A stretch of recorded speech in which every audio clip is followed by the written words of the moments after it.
4 years ago, Ilara Wynne vanished on what should have been the happiest night of her life, leaving behind a newborn son and a devastated man who loved her. The town whispered she was a coward, a runaway bride who abandoned her family. But the truth was far more sinister. She'd been drugged, kidnapped, and buried alive in a private asylum by the very people who should have protected her. Now she's back, and she's come to reclaim everything that was stolen. Stay until the end to see how her fight for freedom unfolds, and comment below with your city so I can see how far this story travels. The train's whistle cut through the frozen morning air like a knife through bone. Ilara Wynne pressed her forehead against the cold window glass, watching the landscape blur into shades of gray and white. 4 years. 4 years of locked doors and screaming into pillows. 4 years of being told she was crazy, broken, unfit. 4 years of clawing at walls and dreaming of a child's face she'd only held for 3 precious hours before they ripped him from her arms. Her fingers trembled as she clutched the torn photograph hidden in her coat pocket, a picture she'd stolen from her father's study the night she finally escaped. In it, a dark-haired man held a baby bundled in blue. Cade Mercer. Her Cade. And Finn. Her son. The wedding dress she wore beneath her threadbare coat was ruined, yellowed with age, torn at the hem, stained with 4 years of desperation. She'd kept it all this time, a talisman, a promise to herself that one day she'd finish what they'd started. One day she'd walk down an aisle that wasn't lined with nurses and locked doors. Briar Ridge, next stop, Briar Ridge. Her heart hammered against her ribs. The conductor's voice felt like both salvation and sentencing. When the train lurched to a stop, Ilara stood on shaking legs. Through the window, she could see the platform, the same weathered boards where Cade had kissed her goodbye 4 years and a lifetime ago, promising to have everything ready for their wedding night. She'd been so young then, so naive, believing that love could protect her from her father's greed and her uncle's cruelty. She'd learned differently. The platform was nearly empty in the early morning cold, a few ranch hands loading supplies, an older woman with a basket of bread, and then her breath stopped. There, at the far end of the platform, was a man in a heavy coat, his Stetson pulled low against the wind. Even from a distance, even after 4 years, she knew the set of those shoulders, the way he stood with his weight slightly to the left from an old riding injury, and beside him, holding his hand, was a small boy with dark curls. Ilara's legs moved before her mind caught up. She stepped off the train, her worn boots hitting the platform with a hollow thud. The morning wind cut through her thin coat, but she barely felt it. All she could see was that child, her child, pointing at something in the distance while Cade nodded absently, his attention on the supply wagon being loaded nearby. She took one step forward, then another. The world narrowed to a tunnel, and at the end of it was everything she'd lost. "Finn," she whispered, though no sound came out. The boy turned first. His eyes, Cade's eyes, dark and searching, landed on her with the innocent curiosity of a 4-year-old encountering a stranger. He tugged on Cade's sleeve. "Papa, there's a lady." Cade glanced up distractedly. "Don't bother folks, son. Come on, we need to—" His words died in his throat. For a moment, Ilara saw everything she'd been terrified of seeing cross his face. Shock, disbelief, and then, like storm clouds rolling over the mountains, rage. "No!" His voice was hoarse, barely audible over the wind. "No, you're not. You can't be—" "Cade." Her voice broke on his name.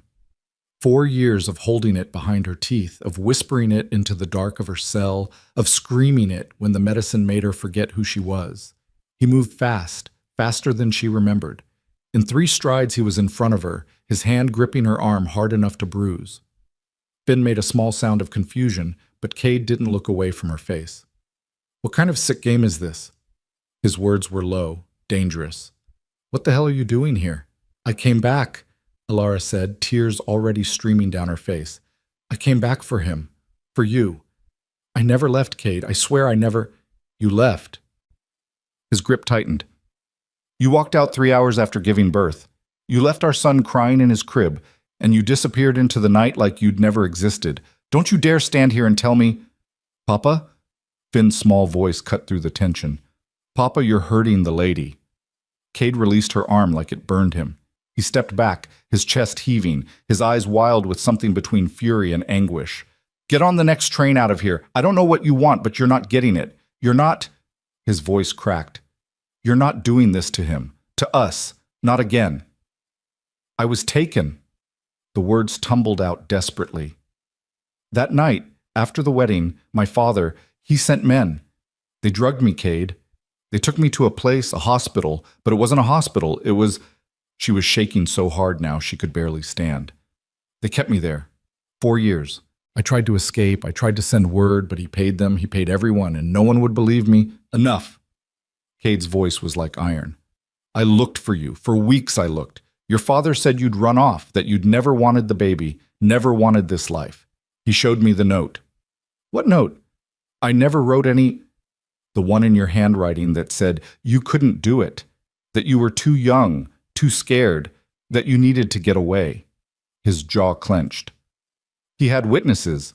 Your cousin saw you packing. The stable boy saw you ride out toward the Eastern Pass." "They lied!" Ilara's voice rose, drawing stares from the few people on the platform. "All of them lied. My father paid them to lie because he—" She stopped, swallowing hard. "Because he'd already arranged for me to marry someone else. Someone with money, with connections. A man named Victor Hale." She watched something flicker in Cade's eyes at the name. Recognition? Fear? "Victor Hale is a railroad tycoon," Cade said slowly. "He's 60 years old." "He's 63, Ilara corrected, her voice hollow. "And I was his 4th wife. The ceremony was held in the asylum chapel 2 months after they took me. I fought. I screamed. They said I was hysterical, delusional. They held me down and—" Her voice broke completely. "The marriage was legal. My father had me declared mentally incompetent. Victor got a young wife. My father got business contracts and political favors, and I got locked in a room with bars on the windows." Cade was staring at her like she was a ghost, and maybe she was. Maybe the girl he'd loved had died in that asylum, and this hollow shell was all that remained. "Papa, why is the lady crying?" Finn asked, pressing against Cade's leg. Cade seemed to remember suddenly where they were. He scooped Finn up, settling him on his hip, creating a physical barrier between the child and Ilara. "Go back to the train," he said to her, his voice empty now, drained of anger. "There's nothing for you here." "There's everything for me here," Ilara whispered. "He's everything." She took a step closer, and Cade moved back. But Finn, curious as any 4-year-old, peered at her over his father's shoulder. "You have pretty eyes," the boy said solemnly. "Like the sky when it's really, really blue." Ilara's hand flew to her mouth, stifling a sob. She'd imagined this moment 1,000 times in her cell, seeing her son, hearing his voice, knowing he was alive and safe, but she'd never imagined it would hurt this much, like her heart was being torn out through her ribs. "Thank you," she managed. "You have beautiful eyes too, just like your papa's." Finn smiled at that, but Cade's expression hardened further. "Don't," he warned. "Don't talk to him. I'm his mother. You're a stranger who abandoned him." Cade's voice was quiet now, which somehow made it worse. "Whatever you think happened, whatever story you've told yourself to make it easier, it doesn't change what you did. You left us." "I would never—" Ilara started, but Cade was already turning away. "Papa, wait!" Finn called out, still looking at Ilara. "The lady needs help. She's cold." And he was right. In her desperation to get off the train to see them, Ilara hadn't noticed how violently she was shivering. The thin coat did nothing against the Wyoming winter wind, and the wedding dress beneath it was practically threadbare. Cade stopped. She watched the war on his face, the anger fighting against something else, something that looked like the man who'd once promised to protect her from anything. "Where are you staying, Wes?" he asked without turning around. I don't know. I just got off the train. Do you have money?" Shame burned in her cheeks. "No." "Food?" "No." A long silence, then, "The boarding house on Main Street. Mrs. Kowalski runs it. Tell her I sent you. Tell her—" He paused. "Tell her to put it on my account." "Kate, that's all you're getting from me," he cut her off. "A warm bed for a night or two while you figure out where you're really going. But stay away from my son. Stay away from my ranch. And then leave Briar Ridge the same way you left it before." He walked away before she could respond. Finn waving at her cheerfully over his shoulder until they disappeared around the corner of the station house. Alara stood alone on the platform as the train pulled away, taking with it her last easy escape. The few remaining townspeople were staring now, whispering. She recognized some of them: Mrs. Chen from the general store, Thomas Wright, who worked at the blacksmith's. They'd been at her wedding 4 years ago, or what was supposed to be her wedding. They'd also been at Finn's christening 3 days after she disappeared, she realized. They'd watched Cade raise their son alone. They'd heard whatever story her father had spread about the runaway bride. She was the villain in their story. Pulling her coat tighter, Alara walked into town, following the dirt road that had once been so familiar. Briar Ridge hadn't changed much. Same cluster of buildings along Main Street, the general store, the saloon, the church with its white steeple, the small bank, the doctor's office. But everything felt different through the lens of 4 lost years. Mrs. Kowalski's boarding house sat at the far end of town, a 2-story structure with a sagging porch and cheerful yellow shutters. Alara climbed the steps, her legs heavy with exhaustion that went bone deep. The woman who answered her knock was small and round, with steel gray hair pinned in a practical bun and sharp blue eyes that missed nothing. "Mrs. Kowalski?" Alara's voice sounded thin in her own ears. "Cade Mercer sent me. He said—" "I know what he said." The older woman's gaze traveled from Alara's tangled hair to her worn boots, lingering on the lace visible beneath her coat hem. "You're her, the one who came back." Word traveled fast in small towns. "Yes, ma'am." Mrs. Kowalski studied her for a long moment. Then she stepped aside. "Room 3, top of the stairs. There's a bath down the hall. Water's warm if you need it." "Thank you." Alara's throat was tight. "I can't pay you, not yet, but I'll find work. Cade Mercer's credit is good here," Mrs. Kowalski said firmly. "Though, if you're looking to make trouble for that man and his boy, you can turn right back around." "I'm not here to make trouble," Alara said quietly. "I'm here to tell the truth." "Truth," the landlady snorted. "Everyone's got their own version of that. Question is whether anyone will believe yours." The room was small but clean. A narrow bed with a faded quilt, a washstand, a single window overlooking Main Street. Alara sank onto the bed, her body finally giving in to the exhaustion she'd been fighting since her escape 3 days ago. She'd waited until Victor Hale left on business, waited until the night nurses were distracted. She'd broken her window with a stolen candlestick, climbed down a trellis in the dark, and run. She'd stolen clothes from a washing line, hitched rides on supply wagons, and finally scraped together enough for a train ticket by selling the only thing of value she'd managed to keep hidden, her mother's locket. And now she was here, in a town that hated her, with a man who wouldn't look at her, and a son who didn't know her. But she was here. That night, Alara couldn't sleep. She stood at the window watching the town settle into darkness. Lamplight glowed in windows. Somewhere a dog barked, and in the distance she could see the lights of Cade's ranch, the home they were supposed to share. A knock on her door made her jump. "It's me," Mrs. Kowalski's voice called. "I've got soup." Alara opened the door to find the landlady holding a tray with a steaming bowl and fresh bread. "You look half-starved," Mrs. Kowalski said, pushing past her into the room. "Eat." "Thank you," Alara whispered, but the older woman waved her off. "Don't thank me yet. I'm not doing this out of kindness." She settled into the room's only chair with a grunt. "I'm doing it because I want to hear your side. The whole town's already convicted you based on gossip and your daddy's lies. Figure you deserve a fair hearing from at least one person." Alara sat on the bed, the bowl warm in her hands. "Why would you believe me when no one else does?" "Because I knew your mother," Mrs. Kowalski said simply. "Caroline Wynne was the kindest woman in 3 counties. And I saw what that bastard of a father did to her, slowly breaking her spirit until there was nothing left. When she died, I swore I'd watch out for you if I could." Her eyes hardened. "I failed at that. Maybe I can make up for it now." Something broke loose in Alara's chest, a knot of grief and hope she'd been holding so tight it had become part of her. "He told everyone I ran away," she said, her voice cracking. "But I didn't. Mrs. Kowalski, I swear I didn't. Start from the beginning, the older woman said, and don't leave anything out. So Alara told her. Everything. The whirlwind courtship with Cade, defying her father's orders to stay away from a worthless rancher, the secret pregnancy, the hurried wedding plans when her father found out, his cold rage when she refused to terminate the situation, the wedding day itself, beautiful and terrifying, knowing her father was out there somewhere, plotting.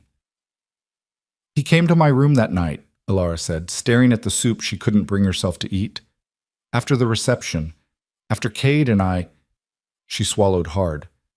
I was feeding Finn for the first time. My father brought two men with him. They grabbed me, and when I screamed, they put a cloth over my face.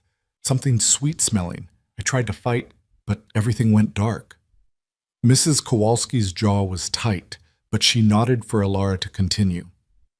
When I woke up, I was in a carriage heading east. My father was there. He told me I'd been foolish, that I'd embarrassed him, but he'd fixed it. He'd arranged a better marriage. To Victor Hale. Alara's hand shook around the bowl. I told him I was already married. He said that was being handled, that Cade would get a letter in my handwriting explaining I'd changed my mind, that witnesses would confirm I'd run away. The note, Mrs. Kowalski said quietly. I never wrote it, but my father, he was always good at forgery, and he had my diary, pages of my handwriting to copy. Alara set the bowl aside, unable to eat. The asylum was called Westbrook Haven. It was in Maryland, far from anyone who knew me. They admitted me under my father's authority, said I was suffering from postpartum hysteria, delusions, that I was a danger to myself. And the marriage to Hale? Happened 2 months later in the asylum chapel. I fought, I screamed. The doctor said it proved I was unstable. Her voice dropped to a whisper. They gave me medicine after that. Things that made me forget my own name sometimes, made the days blur together, made me... She stopped, unable to voice the worst of it. The treatments, the isolation cells, the times she'd been so broken she'd almost believed them when they said she was crazy. How did you get out? Mrs. Kowalski asked. Victor wasn't as careful as my father. He liked to show me off sometimes, take me to parties as his delicate wife who needed constant supervision. 3 days ago, he left on business. The night staff was new, distracted. I broke my window and ran. She looked up, meeting the older woman's eyes. I didn't even know if Kate and Finn were still here, but I had to try. Mrs. Kowalski was quiet for a long moment. Then she stood, her expression grim. That's a hell of a story. It's the truth. I believe you, the landlady said firmly. Question is how to make anyone else believe you. Your father's a powerful man, this Hale fellow even more so. And Cade Mercer, she sighed, that man loved you something fierce. When you disappeared, it nearly destroyed him. Took him months just to function enough to care for the baby. He's not going to want to believe you because believing you means accepting he gave up on you, means accepting he let you suffer while he convinced himself you'd abandoned him. Alara felt tears spill over. I don't know what to do. How to prove it. You can't prove something like that with words, Mrs. Kowalski said. You have to prove it with time, with actions. You have to show him who you really are. Make him remember why he loved you in the first place. He won't even let me near Finn. Then you'll have to change his mind. The older woman moved toward the door, then paused. There's a church social tomorrow evening. Cade usually brings the boy. You should come. I don't think... Sometimes the best way to tell your story is to let people see you living it, Mrs. Kowalski interrupted. Let them see you're not running. Let them see you fighting. It won't be easy. This town can be cruel to those it's decided to shun, but your mother never backed down from a challenge, and I'm betting you've got her backbone somewhere under all that hurt. After she left, Alara sat in the dark and thought about backbone, about strength, about the 4 years she'd survived in that place, holding on to sanity by a thread made of memories. Cade's laugh, the weight of her newborn son in her arms, the smell of sage and horses on the Wyoming wind. She'd survived hell. She could survive Briar Ridge's judgment. The next morning, Alara went looking for work. She started at the general store, but Mrs. Chen took one look at her and said there were no positions available. The saloon owner laughed in her face. The blacksmith actually spat at her feet. "We don't hire women who abandon their babies," he said coldly. By noon, she'd been rejected by every business in town. She was standing outside the church, trying to gather the courage to ask Pastor Williams for help, when she heard a child's laughter. She turned and saw Finn playing in the yard beside the church, building something with sticks, while an older woman, the pastor's wife, Ilara thought, watched from the porch. Before she could think better of it, Ilara moved closer. Finn looked up as her shadow fell across his stick construction. "It's the pretty lady," he announced cheerfully. "Papa said you went away." "Not yet," Ilara said, kneeling down to his level. Her heart was racing so fast she felt dizzy. "What are you building?" "A ranch," Finn said seriously. "Like Papa's.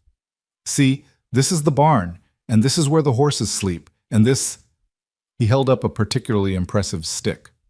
"This is the big house where me and Papa live." "It's wonderful," Ilara said softly. Up close, she could see all the details she'd missed before. The dimple in his left cheek, the way his hair curled just like hers did, the small scar on his chin.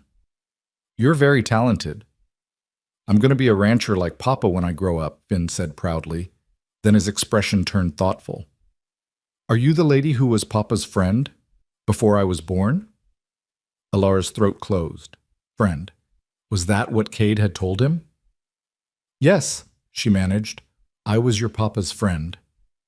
"Why did you leave?" Finn asked with the blunt honesty of a child. "Papa gets sad sometimes when Mrs. Chen mentions you. I don't like when Papa's sad." I didn't want to leave," Ilara said, tears blurring her vision. "I wanted to stay with your Papa more than anything, but sometimes bad things happen that we can't control." "Did somebody hurt you?" Finn's eyes were wide, concerned. "Yes," she whispered, "but I'm okay now. I'm back, and I'm going to make sure Finn!" The pastor's wife was hurrying down the steps, her face pinched with disapproval. "Come away from there, child. Your father wouldn't want—" "But Mrs. Williams, she's nice. She likes my ranch." "Finn, come here now." The boy obeyed reluctantly, casting confused glances back at Ilara. Mrs. Williams put a protective arm around him, her gaze cold as it landed on Ilara. "You have some nerve," she said quietly. "Approaching that child after what you did." "I was just talking to him," Ilara said, forcing herself to stand tall. "I meant no harm." "You've done enough harm to last a lifetime," Mrs. Williams said. "That boy cried for his mother every night for months. Do you have any idea what that did to Cade? What it did to all of us who had to watch?" Ilara wanted to scream that she'd cried for her son too, in a locked room where no one could hear, that she'd beaten her fists bloody against asylum walls, begging to be allowed to go home. But she just stood there, taking the verbal lashing, because what else could she do? "I'm sorry," she finally said. "I'm so sorry for all of it, but I'm here now, and I'm not leaving until what? You destroy what little peace that man has managed to build?" Mrs. Williams shook her head. "Do everyone a favor and get back on the train, Miss Wynne, or whatever your name is now." That night at the church social, Ilara almost didn't go. She stood outside Mrs. Kowalski's boarding house in the only decent dress her landlady had been able to find, a simple gray wool that was 3 sizes too big, and questioned every decision that had brought her to this moment. But then she remembered Finn's face, his laugh, the way he'd called her pretty. She remembered the feel of him in her arms for those 3 precious hours before they took him. And she walked to the church. The social hall was warm and bright, filled with families and food and laughter. The moment Ilara walked in, the laughter stopped. Conversations died mid-sentence. Every eye in the room turned to her. She wanted to run. Every instinct screamed at her to turn around, to flee, to protect herself from the judgment she saw on every face. Instead, she lifted her chin and walked further into the room. "Ilara Wynne," Pastor Williams said, approaching her with the careful diplomacy of a man used to mediating conflicts. "I didn't expect to see you here." "I'm a member of this community," Ilara said quietly. "Or I was. I'd like to be again." "That's complicated," the pastor said carefully. "Given the circumstances." "Given the circumstances, I think it's time people heard my side," Ilara replied. A stir ran through the crowd. She could feel them pressing closer, eager for drama. And then Cade walked in with Finn, and the entire room seemed to hold its breath. He saw her immediately. His whole body went rigid, his hand tightening on Finn's shoulder. For a moment, Alara thought he might just turn around and leave, but Finn spotted her first. "Papa, look! It's the pretty lady, the one I was telling you about."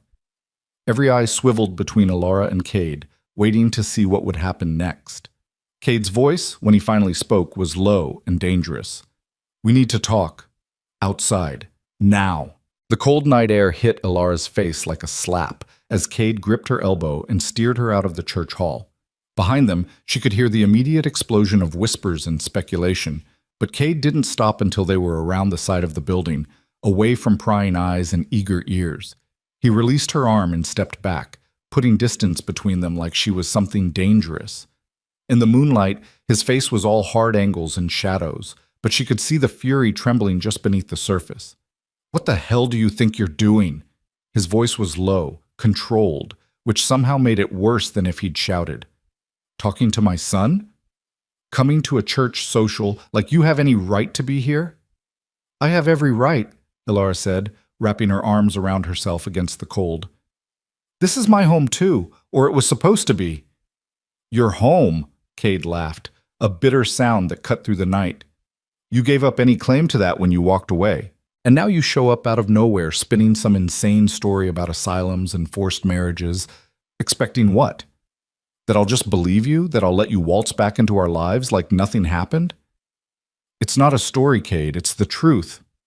"The truth," he repeated, shaking his head. "You want to talk about truth?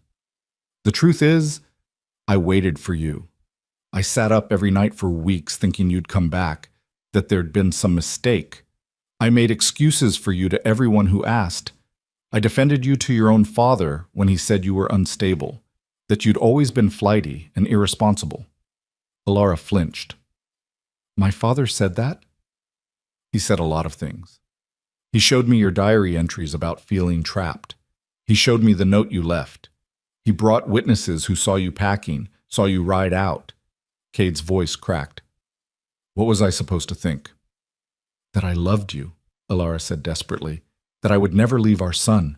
Didn't you know me at all? Didn't you—" "I thought I knew you." Cade cut her off. "I thought I knew every part of you. But people lie, Alara. People pretend.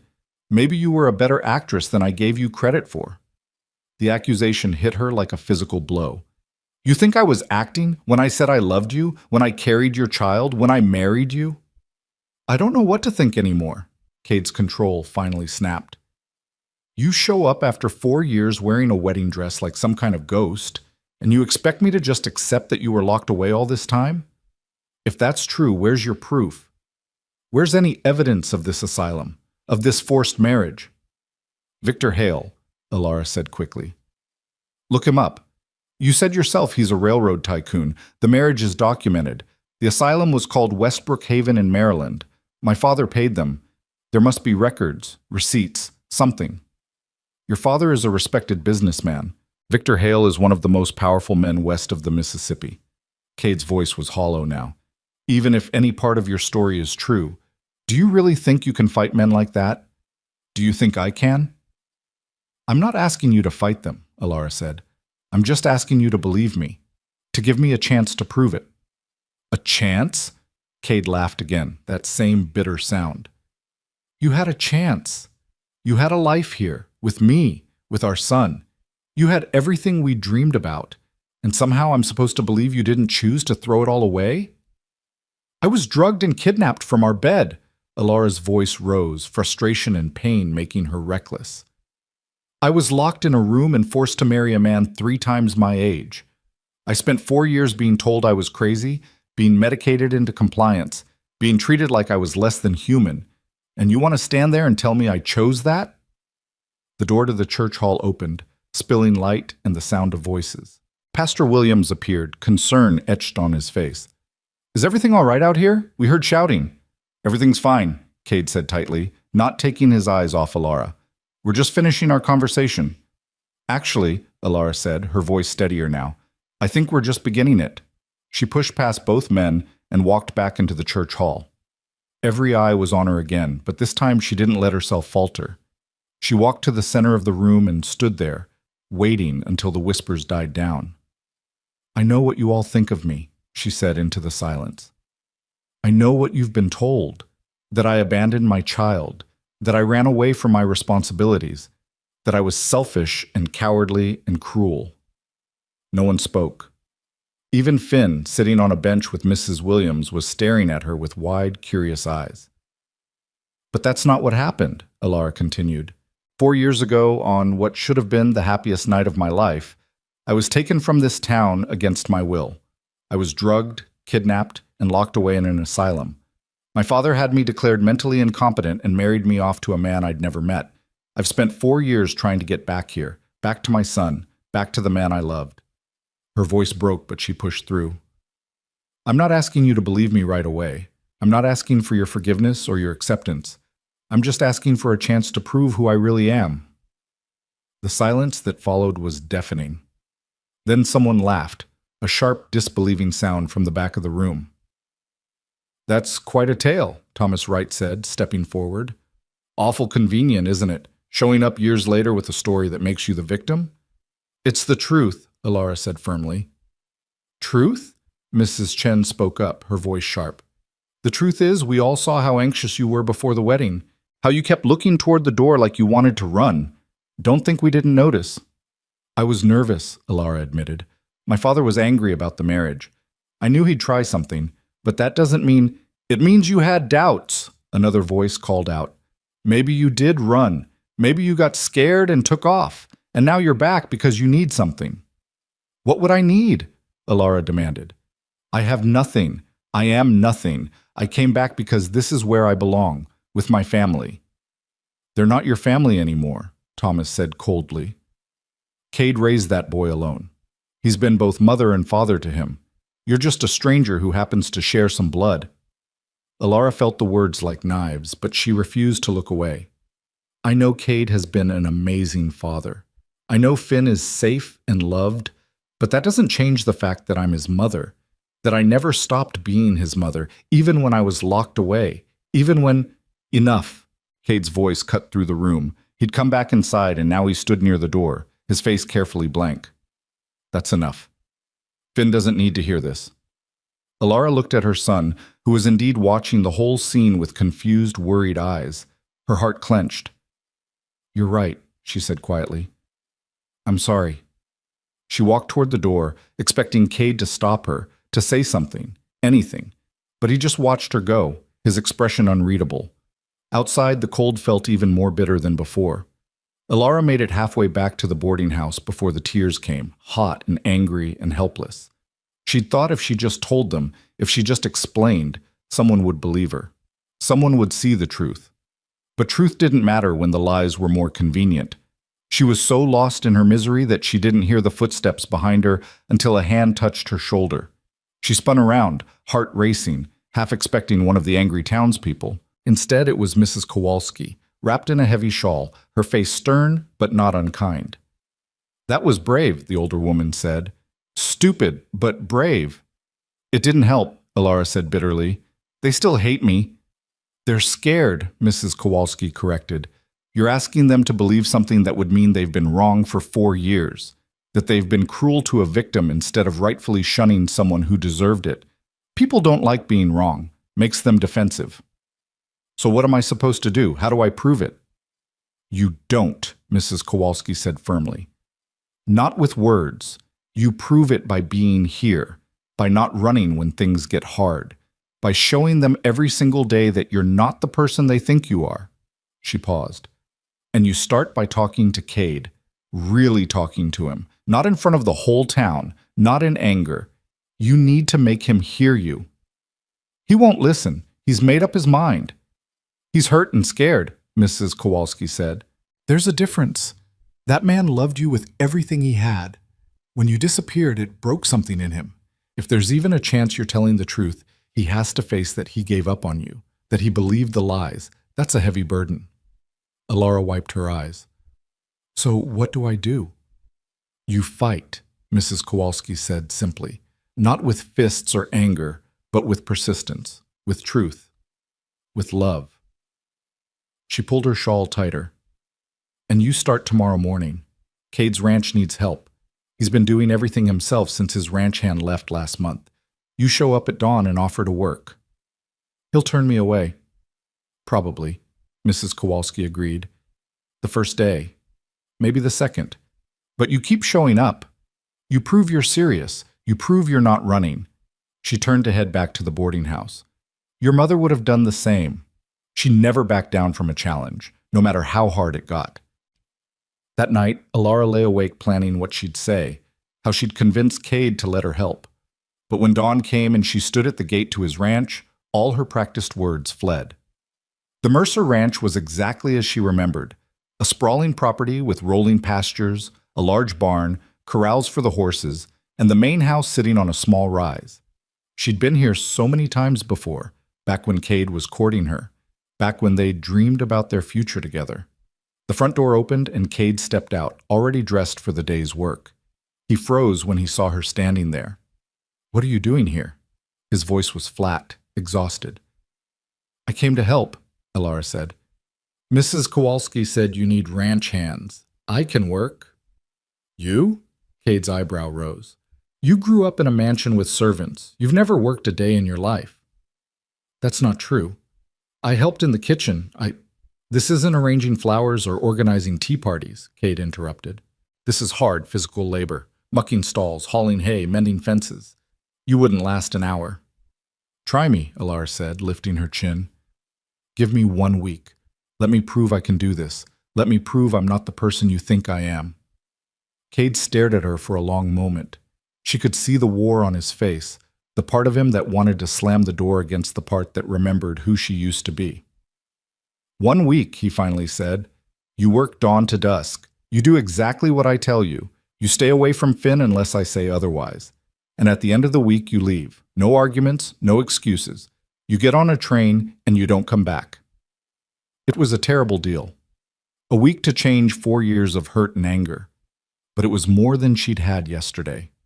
Deal, Alara said. You start now, Cade said. The horses need feeding, the stalls need mucking, and there's a fence in the east pasture that needs mending. I'll show you where everything is once. After that, you're on your own. The next hour was a blur of instructions and locations. Cade showed her the feed room, the tools, the pastures, speaking in short, clipped sentences like he couldn't bear to spend more time with her than necessary. Then he left her in the barn with a pitchfork and walked away. Alara looked at the row of stalls, at the mountains of soiled hay that needed removing, and felt despair wash over her. She'd never done anything like this. In her father's house, she'd had servants. At the asylum, she'd been kept in her room except for supervised exercises and meals. But she'd survived 4 years in hell. She could survive this. She drove the pitchfork into the first pile of dirty hay and began to work. By noon, her hands were blistered and bleeding. Her back screamed with every movement. Her dress, the only one she owned besides the ruined wedding gown, was filthy beyond recognition. But she'd cleaned 4 stalls. She was starting on the 5th when she heard small footsteps behind her. You're still here. Alara turned to find Finn standing in the barn doorway, holding a sandwich wrapped in cloth. I'm still here, she confirmed, trying to smile through her exhaustion. Papa said you'd probably give up, Finn said, walking closer. He said ladies like you don't do this kind of work. Ladies like me? Alara repeated carefully. Pretty ladies, Finn said matter-of-factly. Ladies who wear nice dresses and smell good. You smell like horses now. Despite everything, Alara laughed. I suppose I do. Finn held out the sandwich. Mrs. Kowalski sent this. She said you'd need food if you were going to keep working. Alara's eyes stung with sudden tears. That was kind of her. Are you crying? Finn asked, concerned. Did you hurt yourself?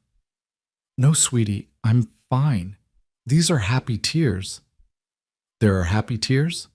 Finn looked fascinated. Papa has sad tears sometimes. At night when he thinks I'm sleeping, but I've never seen happy ones. Alara's heart broke a little more. Your papa cries? Sometimes, Finn said quietly. He looks at pictures and gets really quiet and sad. Pictures of a pretty lady. Is that you? Yes, Alara whispered. That's me.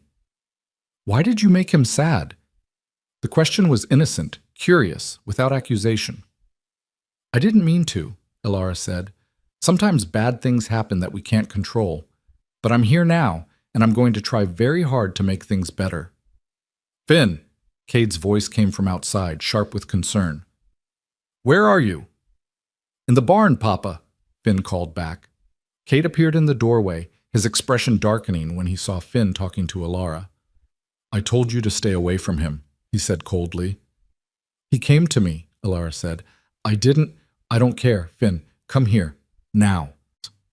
The boy obeyed, but he looked back at Alara with a confused, sad expression that made her want to scream at the unfairness of it all. Back to work, Cade told her. You've got 3 more stalls before you can move to the fences. He walked away with Finn, leaving Alara alone again. She ate the sandwich Mrs. Kowalski had sent, every bite tasting like sawdust, and went back to work. The week that followed was the hardest of Alara's life, and that was saying something considering where she'd been. Every morning she showed up at dawn, and every morning Cade gave her a list of tasks that seemed designed to break her. Mucking stalls, hauling 50-pound feed bags, mending miles of fence in the bitter cold, hauling water, chopping wood. Her hands bled and calloused, her back and shoulders screamed. She fell into bed each night so exhausted she couldn't even cry. But she showed up every morning. On the 3rd day, one of the horses, a temperamental mare named Starlight, kicked her in the thigh, leaving a bruise the size of a dinner plate.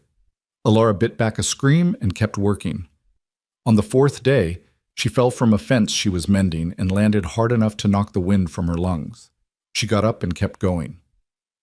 On the 5th day, a blizzard rolled in, and Cade told her if she was serious about working, she'd work through it. So she did. She worked through wind that cut like knives and snow that blinded. She worked until her fingers were so numb she couldn't feel them. And when she finally stumbled into the barn for shelter, she found Cade there, watching her with an expression she couldn't read. You're insane, he said, coming out in this weather. You told me to work, Alara said through chattering teeth. I didn't think you'd actually do it. He grabbed a blanket from a pile in the corner and threw it at her. You could have died out there. I've survived worse, Alara said, wrapping the blanket around her shaking shoulders. Something flickered across Cade's face. Have you? It was the first time he'd asked anything that suggested he might believe her. Alara met his eyes, seeing the question there, the terrible hope warring with the fear. Yes, she said quietly. I've survived much worse. Before Cade could respond, the barn door flew open and Finn burst in, his eyes wide with fear. Papa! Papa! Something's wrong with Daisy! Cade was moving before Finn finished speaking, Alara forgotten. She followed them to the far stall where Cade's best milk cow was lying on her side, clearly in distress. She's trying to calf, Cade said, his voice tight. But something's wrong. The calf's not positioned right. Should I get the doctor? Finn asked, his voice small and scared. Doc Morrison's in Cheyenne for the week, Cade said grimly. We're on our own. I can help, Alara said. Cade looked at her like she'd lost her mind. You don't know anything about calving. I helped with difficult births at the asylum, Alara said. Human births, yes, but the principle is the same. If the baby's breech or positioned wrong, you have to reach in and turn it, guide it out. That's completely different. It's not that different, Alara interrupted. And unless you have another option, you're going to lose both the cow and the calf. Cade stared at her for a long moment. Then he nodded once, sharp. Tell me what you need. For the next 2 hours, Alara worked with steady hands and quiet instructions, guiding Cade through the process of repositioning the calf. It was hard, bloody work, and several times she thought they'd lost them both. But finally, with one last effort from the exhausted cow, the calf slid free. It wasn't breathing. No, Finn whispered, tears streaming down his face. No, no, no. Alara grabbed the calf, clearing its mouth and nose, rubbing its chest vigorously. Come on, she muttered. Come on, breathe, breathe. Nothing. The small body remained limp. Then Cade was there beside her, his hands joining hers, and together they worked over the calf until finally Finally, it gasped and coughed and drew its first shuddering breath. Finn's cry of joy echoed through the barn. The cow, exhausted but alive, turned her head to nuzzle her newborn. Alara sat back on her heels, covered in blood and fluid, shaking with exhaustion and relief. And when she looked up, Cade was staring at her with an expression she hadn't seen in 4 years. Wonder, recognition. The first crack in the wall he'd built around his heart. "Where did you learn that?" he asked quietly. "I told you," Alara said. "At Westbrook Haven. They had a maternity ward. When the doctors realized I had steady hands and a calm temperament, they used me to assist with difficult births." Her voice dropped. "It was the only time I felt useful. The only time I felt like I was saving something instead of losing everything." Cade opened his mouth, closed it, opened it again. "Alara—" "Papa, look," Finn interrupted, pointing at the calf trying to stand on wobbly legs. "He's trying to walk." The moment broke. Cade turned his attention to his son and the animals, but Alara could feel something had shifted between them, something fundamental. That night, as she prepared to leave for the boarding house, Cade stopped her at the gate. "Tomorrow," he said gruffly. "Tomorrow we'll talk, really talk. No interruptions, no audience, just you and me." "Okay," Alara whispered. "I'm not promising anything," Cade added quickly. "I'm not saying I believe you, but after what you did today—" He trailed off. "The woman I loved would have done exactly what you did, thrown herself into helping without thinking about the cost. So maybe I owe it to her memory to at least hear you out." "Her memory?" Alara repeated. "Cade, I'm right here. I'm not a memory. I'm real, and I'm fighting to come back to you." "I know," Cade said, and his voice was raw with emotion. "That's what scares me most." He walked away, leaving Alara standing in the cold dark, hope blooming in her chest for the first time since she'd arrived. The next morning was Sunday, which meant no ranch work. Alara waited at the boarding house, nervous energy making it impossible to sit still. When the knock came at mid-morning, she jumped. But it wasn't Cade at the door. It was Mrs. Williams, the pastor's wife, her expression grim. "You need to come with me," she said without preamble. "Now." "What's wrong? Is it Finn? Is Cade—" "They're fine," Mrs. Williams said. "But there are men at the church asking questions about you. Men from back east. They say they're looking for someone." Alara's blood ran cold. "What kind of men?" "The kind that make me nervous," Mrs. Williams said. "I don't know what you've done or what your story really is, but Pastor Williams thought you should know they're here. Thought you might want to make yourself scarce for a while." "I can't run," Alara said, even as fear clawed at her throat. "I can't keep running." "Then at least be smart about how you face whatever's coming," Mrs. Williams said. "Come to the church. Face them there, with witnesses. Don't let them catch you alone." Alara grabbed her coat and followed Mrs. Williams into the street. Her mind was racing. Had Victor sent men to find her? Her father? Both? The church was packed when they arrived, word having spread quickly through the small town. And standing near the altar, looking completely out of place in their fine Eastern clothes, were 2 men who made Alara's stomach drop. She recognized one of them, Dr. Harrison, the head physician at Westbrook Haven, the man who'd supervised her treatments, who told her over and over that she was sick, broken, that she'd never leave. The other was younger, harder, with cold eyes that swept the room and landed on her with predatory satisfaction. "There she is," Dr. Harrison said, his voice carrying that same condescending tone she remembered from the asylum. "Mrs. Hale, we've been so worried about you." "My name is Alara Wynne," she said, her voice steady despite the fear coursing through her. "I'm not Mrs. Hale. That marriage was forced and invalid." "I'm afraid that's the delusion talking," Dr. Harrison said smoothly. "Alara suffers from a severe mental condition that makes her believe—" "I'm not delusional," Alara interrupted. "I was imprisoned in your facility against my will. My father paid you to keep me locked up and medicated." "Imprisoned?" Dr. Harrison looked around at the gathered crowd with an expression of concerned sympathy. "You see? This is exactly the kind of paranoid thinking that necessitates treatment. Elara was admitted to West Brookhaven by her father after she experienced a severe postpartum breakdown. She became violent, delusional.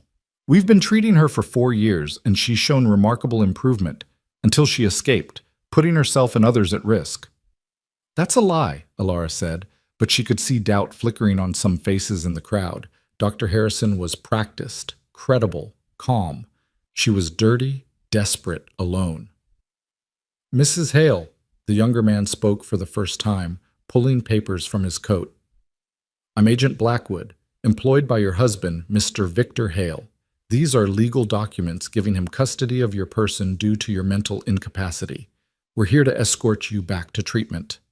No, Elara said, backing away. No, you can't do this. I'm not going back there. I'm afraid you don't have a choice, Dr. Harrison said, nodding to Blackwood. Your husband has legal authority.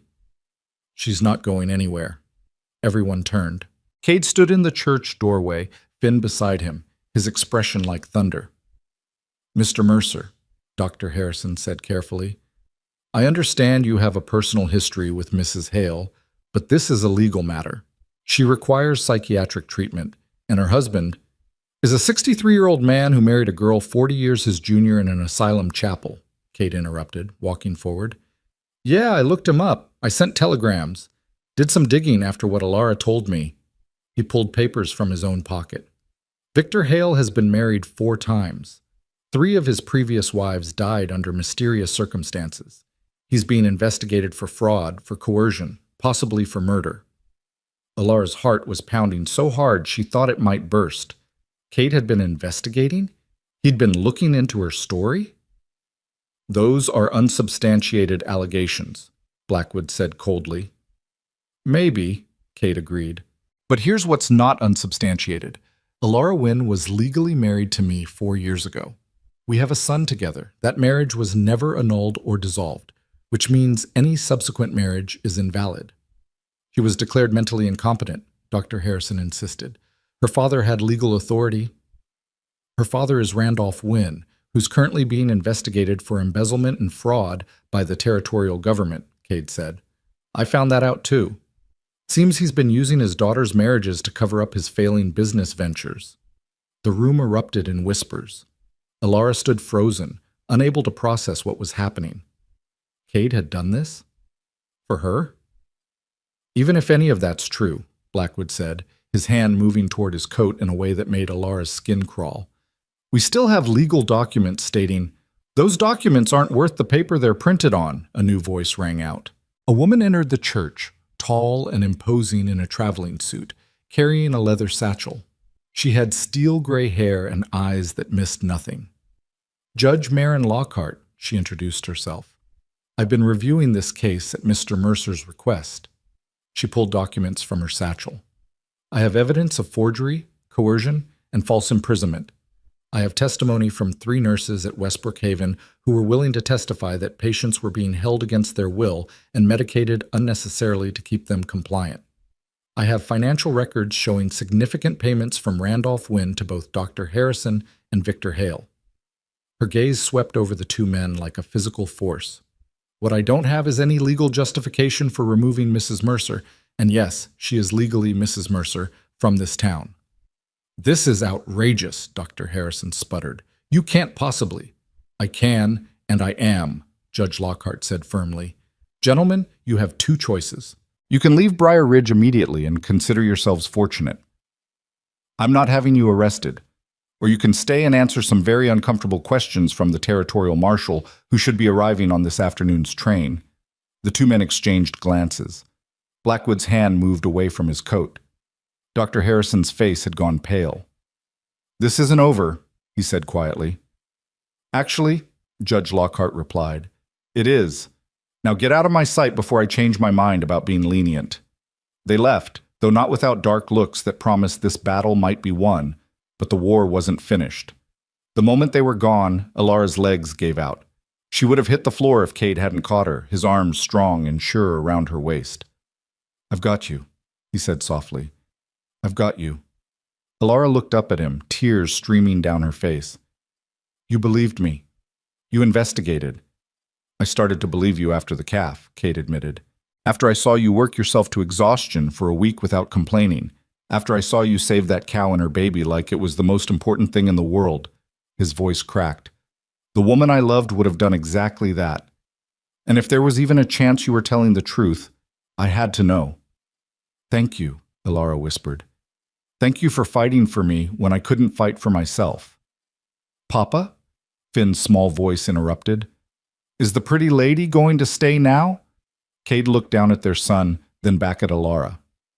I think, he said slowly, we need to have that talk I promised. A real one. No more walls, no more anger, just truth. Yes, Ilara said. Please. Judge Lockhart cleared her throat. I'll leave these documents with Pastor Williams for safekeeping. Mrs. Mercer, you're legally free of both your father's authority and the invalid marriage to Victor Hale. However, I recommend staying vigilant. Men like that don't give up easily. After she left, the church slowly emptied, people casting new looks at Ilara. No longer contemptuous, but curious, uncertain. She'd been vindicated, but trust would take time to rebuild. Mrs. Kowalski approached, her expression softer than Ilara had ever seen it. Your mother would be proud, she said simply. You've got her backbone after all. That afternoon, after Finn had been left with Mrs. Williams for a few hours, Cade and Ilara sat in his kitchen, their kitchen from a lifetime ago, and finally talked. Ilara told him everything, not just the broad strokes, but the details. The terror of waking in that carriage, the cold efficiency of her father's betrayal, the wedding to Victor that had felt like a funeral, the years in Westbrook Haven, the treatments, the medication, the days she'd been so broken she'd almost given up, and the memory of holding Finn for 3 hours that had kept her alive through all of it. Cade listened, his face growing harder with every revelation. When she finished, he was quiet for a long time. I failed you, he finally said. I should have looked harder, questioned more. I should have known. There was no way you could have known, Ilara interrupted. My father was thorough. He thought of everything. I still should have trusted you more than I trusted the evidence, Cade said. I knew you, I knew your heart, and I let grief and anger convince me you were someone you weren't. We were both victims, Ilara said softly. Both of us lost 4 years we can never get back. But we're here now. That has to count for something. Cade reached across the table, taking her scarred, work-roughened hands in his. I don't know how to do this, he admitted. How to go back to what we were. We can't go back, Ilara said. We're not those people anymore. But maybe we can move forward. Build something new. With Finn, Cade said. He has to come first. Always, Ilara agreed. He doesn't remember you, Cade warned. As far as he knows, I'm all he has. This is going to confuse him, maybe hurt him. I know, Ilara said. I'm not asking to replace what you've built with him. I'm just asking for a chance to be part of it, however long that takes. Cade studied her face, and she could see him trying to reconcile the girl he'd loved with the woman sitting before him, harder, scarred, but still fighting. One more condition, he said finally. You stay at the ranch, not the boarding house. We do this right. Take it slow, but we do it together, as a family. Ilara's breath caught. You mean it? I mean it, Cade said. But Ilara, I need you to understand I'm not the man I was either. That grief, that anger, it changed me, made me harder, more closed off. I don't know if I can love the way I used to. I don't need you to love me the way you used to, Ilara said. I just need you to give us a chance to figure out who we are now. For the first time since she'd stepped off that train, Cade smiled. A real smile, small and tentative, but genuine. Okay, he said. Let's try. Moving into the ranch house felt like stepping into a dream and a nightmare at once. Ilara stood in the doorway of what had once been meant as their bedroom, seeing how Cade had transformed it into something purely his own. The wallpaper she'd chosen was still there, faded now, but the furniture was different, arranged differently.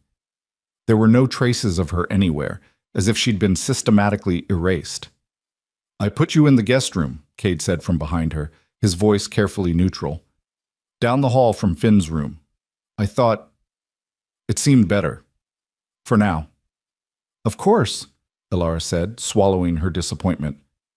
What had she expected? That he'd welcome her back into his bed after one conversation? They were strangers learning each other again, and strangers didn't share rooms. The guest room was small but clean, with a window overlooking the eastern pasture. Someone had left wildflowers in a jar on the dresser, and Alara suspected Mrs. Kowalski's hand in that kindness. Finn usually wakes around 6, Cade said, standing awkwardly in the hallway. He's an early riser. Breakfast is at 6:30. I have ranch work most days, but I try to spend evenings with him before bed. What should I do?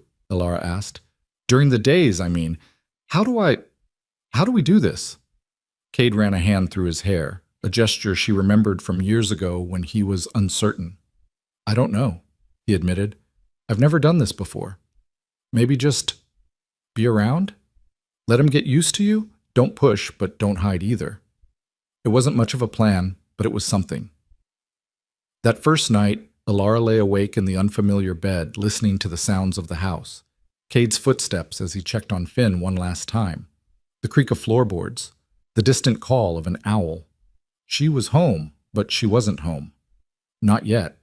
Morning came too early and too bright. Alara dressed in the work clothes Mrs. Kowalski had donated and made her way to the kitchen, where she found Cade already cooking breakfast while Finn sat at the table, coloring a picture. Good morning, she said softly. Finn looked up, his expression curious but cautious. Morning, lady. You can call me Alara, she said, sitting across from him. What are you drawing? A horse, Finn said, pushing the paper toward her. Papa's teaching me to ride. I'm going to be the best rider in Wyoming when I grow up. I bet you will be, Alara said, studying the drawing. It was actually quite good for a 4-year-old, with careful attention to detail. You're very talented. Papa says I get it from my mama, Finn said matter-of-factly. She used to draw too, before she went away. Alara's throat closed. She looked at Cade, who was standing at the stove with his back to them, his shoulders tense. Your mama loved to draw, Alara said carefully. She loved a lot of things. Horses and wildflowers and the way the sky looks right before a storm. How do you know? Finn asked. Because... Alara hesitated, unsure how much to say. She looked at Cade again, and this time he turned, giving her a small nod. Permission. Because I knew her very well. We were very close. Were you best friends? Finn's eyes lit up with the possibility. Something like that, Alara said, her heart breaking and mending at the same time. Breakfast was awkward, filled with long silences and careful conversation. Finn chattered about his latest adventures, about the new calf, about how he'd learned to whistle last week. Cade added occasional comments, and Alara tried to find her place in this dynamic that had existed without her for 4 years. After breakfast, Cade headed out to work on the south fence line, and Alara found herself alone with Finn for the first time without Cade's immediate presence. Want to help me feed the chickens? Finn asked, already heading for the door. I'd love to, Alara said, following him outside. The morning was crisp and cold, the kind of Wyoming autumn morning that promised winter wasn't far behind. Finn chattered as they walked to the chicken coop, pointing out his favorite hens, explaining which ones laid the best eggs and which ones were mean and pecky. That one's called Henrietta, Finn said, pointing to a large brown hen. Papa let me name her, and that's Buttercup, and that's Daisy, not the cow Daisy, a different Daisy. And that one's Monster because she's really big, and sometimes she chases me. Alara laughed, the sound surprising her. When was the last time she'd laughed? Really laughed? Those are excellent names, she said. They scattered feed together, and Finn showed her how to collect eggs without startling the hens too much. His small hands were surprisingly gentle, careful with each egg like it was precious. Papa says we have to be kind to the animals, Finn explained, because they depend on us. We're their family. Your papa is very wise, Alara said softly. Are you going to stay? Finn asked suddenly, looking up at her with those dark eyes that were so achingly familiar. Or are you going to go away like everyone says? Everyone says that? Alara's heart sank. Mrs. Chen told Mrs. Williams that you'd probably leave again, that you're not the staying kind. Finn's voice was matter-of-fact, but there was something uncertain in his expression. Papa gets sad when people leave. Alara knelt down so she was eye level with him. Finn, I need you to understand something very important. I'm not leaving. Not unless your papa tells me I have to go. And even then, I'd fight to stay, because this is where I belong, with you and your papa. Promise? Finn asked. I promise, Alara said, and meant it with every fiber of her being. Okay, Finn said, apparently satisfied. Want to see my secret fort? He led her to a spot behind the barn where he'd built a small structure out of old boards and hay bales. It was precarious and probably not very safe, but it was clearly his pride and joy. This is where I come when I'm sad, Finn said, climbing inside. Or when I want to think about stuff. Papa doesn't know about it. It's just mine. Thank you for showing me, Alara said, understanding the trust implicit in the gesture. Your secret is safe with me. They spent the morning together, Finn showing her around the ranch, telling her stories about each animal and building. He talked about his papa constantly, clearly adoring the man who'd raised him alone. And Alara listened, grateful for every detail, every glimpse into the life she'd missed.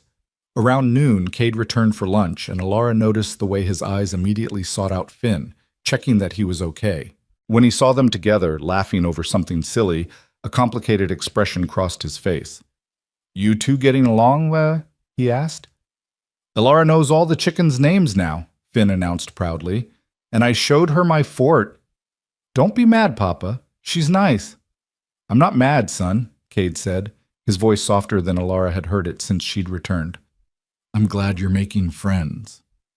That afternoon, while Finn napped, Alara helped Cade with ranch work. They didn't talk much, but there was something comfortable in the shared labor. She was getting better at the physical tasks, her body adapting to the demands she was placing on it. You're good with him, Cade said suddenly, as they were mending a section of fence together. With Finn, he doesn't usually warm up to people that fast. He's an amazing child, Alara said. You've done an incredible job raising him, Cade. He's kind and gentle and so smart. He asks about you, Cade said quietly. About his mother. I've always told him you loved him very much, that you wanted to stay but couldn't. I never wanted him to think he wasn't wanted. Alara's eyes stung with tears. Thank you for that, for protecting him from the worst of it. I did it for him, not for you, Cade said, but there was no heat in the words, just honesty. I know, Alara said. They worked in silence for a while longer, and then Cade asked, what was it like? Really like, in that place. Alara's hand stilled on the fence post.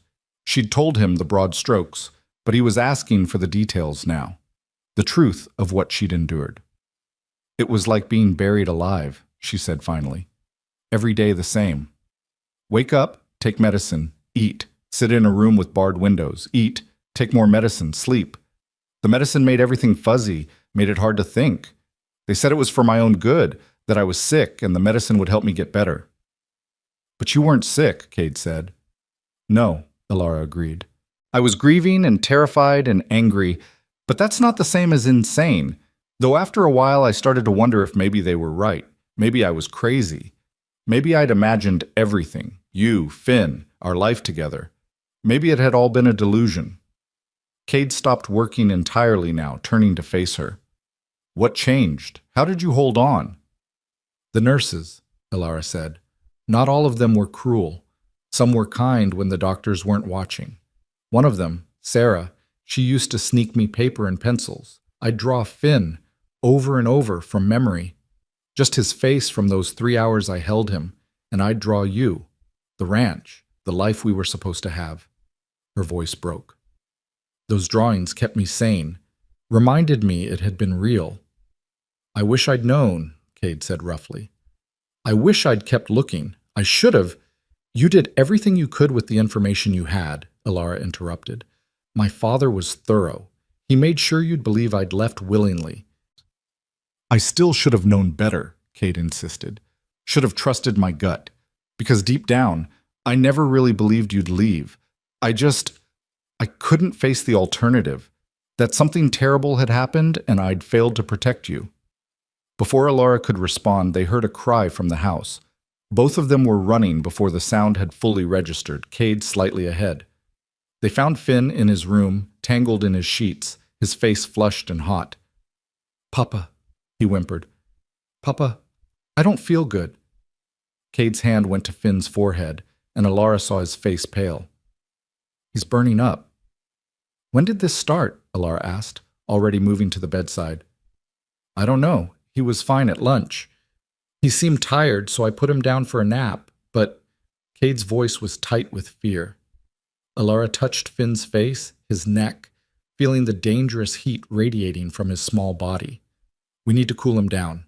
Now. Get me cold water, cloths, ice if you have any." "Should I get Doc Morrison?" Cade asked. "He's still in Cheyenne, remember?" Alara said, her mind already working through what needed to be done. "We're on our own. Go. Get the water. Move." The command in her voice broke through Cade's panic. He ran. Alara gently untangled Finn from his sheets, stripping him down to his underclothes. His skin was so hot it almost hurt to touch. His eyes were glassy, unfocused. "Mama?" he mumbled, and Alara's heart stopped. "I'm here, baby," she whispered, the words slipping out before she could stop it. "I'm right here." Cade returned with a basin of cold water and an armful of cloths. His hands were shaking as he handed them to Alara. "What do we do?" he asked. "What if—" "We don't think about what if," Alara said firmly, soaking the cloths and beginning to lay them across Finn's burning skin. "We focus on bringing this fever down. How long has it been since you've seen fever in town?" "There was some sickness a few weeks ago," Cade said, his voice hollow. "A few of the children came down with something. Most recovered, but—" He didn't finish the sentence. Didn't have to. Alara could read the fear in his eyes. Sarah Miller's baby had died. "This isn't that," Alara said with more confidence than she felt. "We caught it early. We're going to fight this." For the next several hours, they worked together in grim silence. Alara changed the cooling cloths every few minutes, bathing Finn's fevered skin with practiced efficiency that came from her time assisting in the asylum's medical ward. Cade brought fresh water, more ice, anything Alara needed. As afternoon bled into evening, Finn's condition didn't improve. If anything, he seemed to be getting worse. His breathing became labored, his small body shaking with chills despite the fever that raged through him. "Mama!" he called out again in his delirium. "Mama, don't go! Please don't go!" Alara's tears fell freely now, mixing with the water as she bathed his face. "I'm not going anywhere, sweetheart. I promise. I'm right here." "He's asking for you," Cade said quietly. "In his fever, he's asking for you." "Children know," Alara whispered. "Somewhere deep down, they know. Even when they can't remember, they know." Night fell, and Finn's fever climbed higher.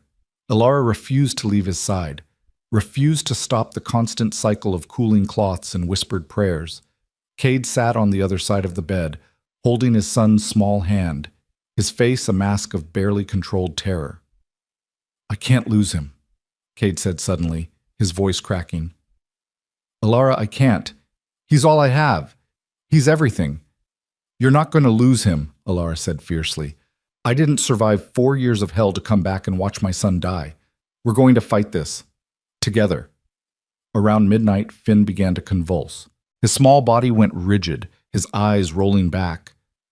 "Oh God," Cade breathed. "Oh God, no." "Hold him," Alara commanded. "Hold him steady, but don't restrain him. Let the seizure pass." "How do you know—" "I've seen this before," Alara said, her hands gentle but firm on Finn's shaking body. "At Westbrook, with high fevers. It's terrifying, but it will pass. Just hold him. Talk to him. Let him hear your voice." Cade gathered Finn close, his voice breaking as he murmured, "It's okay, son. Papa's here. You're going to be okay. You have to be okay. Please, Finn. Please fight." The seizure lasted less than a minute, but felt like an eternity. When it finally passed, Finn went limp in his father's arms, his breathing shallow and rapid. "What now?" Cade asked, and he looked so lost, so broken, that Alara wanted to gather him in her arms too. "Now we keep fighting," she said. "We don't give up. We don't stop." She continued the cooling treatments, adding medicine when she could get Finn to swallow, monitoring his breathing, his pulse, every sign of change. Cade stayed beside her, following her instructions without question, trusting her in a way he hadn't since she'd returned. Somewhere around 3 in the morning, with both of them exhausted and Finn still burning with fever, Cade spoke. "I'm sorry," he said quietly, "for not believing you sooner, for letting you suffer alone, for—" "Stop," Alara interrupted gently. "We can talk about all of that later. Right now we need to focus on him." "I blamed you," Cade continued as if she hadn't spoken. "For 4 years I blamed you. I was so angry at you for leaving, for abandoning us. And all that time you were—" His voice broke completely. "You were locked away, suffering, and I did nothing." "You didn't know," Alara said. "Cade, you have to forgive yourself. I've already forgiven you." "How can you?" he asked. "How can you forgive me when I gave up on you?" "Because love doesn't keep score," Alara said simply. "And because we don't have time for guilt right now. We need all our energy for him." Just before dawn, something changed. Finn's breathing eased slightly. The rigidity in his small body relaxed, and when Alara checked his temperature, her breath caught. "Cade," she whispered. "Cade." "Feel his forehead." Cade's hand shook as he touched his son's face. Then his eyes widened. It's cooler. The fever's breaking." "It's breaking," Alara confirmed, fresh tears streaming down her face. "He's going to be okay. He's going to make it." They sat there in the pre-dawn darkness, watching their son breathe easier, the crisis passing. Neither of them spoke. There were no words adequate for the relief, the gratitude, the sheer overwhelming emotion of watching a child return from the edge. When the first light of dawn crept through the window, Finn's eyes fluttered open. They were clear now, focused, recognizing. "Papa?" His voice was weak but aware. "I'm here, son," Cade said, his voice thick with emotion. "I'm right here." Finn's eyes moved to Alara. "You stayed," he said simply. "I stayed," Alara confirmed. "I told you I wouldn't leave." "I had bad dreams," Finn said. "I dreamed Mama came back, but then she went away again." Alara looked at Cade, uncertain. They hadn't told Finn who she really was yet, hadn't figured out how to explain something so complicated to a 4-year-old. But Cade surprised her. "Finn," he said gently, "I need to tell you something important. Something I should have told you before, but I was scared. The lady who's been taking care of you, who stayed with you all night." He took a shaky breath. "She is your mama. She came back to us." Finn's eyes widened. He looked from Cade to Alara and back again. "Really? She's really my mama?" "Really," Cade confirmed. "But why did she go away?" Finn asked, the question innocent but cutting. "Bad people took her," Cade said. "People who lied and hurt her. But she fought to come back to us. She never stopped trying to come home." Finn processed this with the surprising wisdom of children. Then he reached out a small hand to Alara. "Are you going to stay now?" he asked. "Forever?" Alara took his hand, holding it like the precious thing it was. "Forever," she promised. "If you and your papa will let me." "I want you to stay," Finn said firmly. Then he looked at Cade. "Papa, do you want Mama to stay?" All eyes turned to Cade. Alara held her breath, waiting. Cade looked at her, really looked at her, maybe for the first time since she'd returned. She knew what he saw. A woman worn thin by suffering, scarred by betrayal, but still fighting, still here, still choosing them every single day. "Yes," Cade said quietly. "I want her to stay." Something broke open in Alara's chest, some last wall she'd been holding against hope. She started to cry in earnest then, deep sobs that shook her whole body. "Don't cry, Mama," Finn said, concerned. "Papa said sometimes people have happy tears." "Are these happy tears?" "Yes, baby," Alara managed. "These are the happiest tears I've ever cried." Finn seemed satisfied with that answer. He yawned, the long night of fever finally catching up with him. "I'm tired," he announced. "Then sleep," Cade said, tucking the blankets around him. "We'll be right here when you wake up." "Both of you?" Finn asked. "Both of us," Alara confirmed. Finn's eyes drifted closed, his breathing falling into the easy rhythm of sleep. Healthy sleep this time, not the fevered unconsciousness of before. Alara and Cade sat on either side of the bed, watching him sleep, neither willing to leave yet. The room was filled with early morning light, golden and new, full of promise. "Thank you," Cade said finally, "for knowing what to do, for staying calm when I was falling apart, for saving him." "I didn't save him alone," Alara said. "We did it together." "Like we should have been doing all along," Cade said. "Like we'll do from now on," Alara corrected gently. They sat in silence for a while longer, and then Cade asked, "What happens now? Dr. Harrison and that agent, they're not going to give up. Your father either.